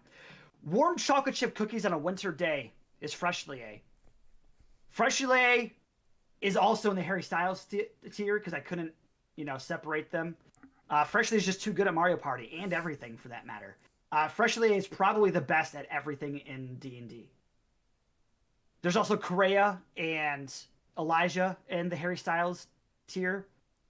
I think it's because they look like Harry Styles. Like I said, I was drunk when I made this slide. So I'm looking at this now and I'm thinking that drunk Sean doesn't really know what the fuck he's talking about and really should get a day job. All right, guys. I need you to be part of this quiz. We're going to go around and I'm going to need each of you to match what name goes to which character. First, we'll start with Cassie. Shu, could you point out which of the numbers Cassie goes to?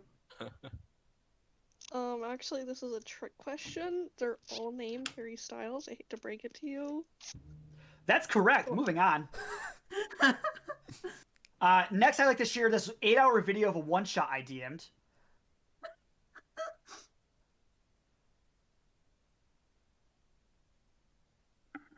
There's unfortunately no audio.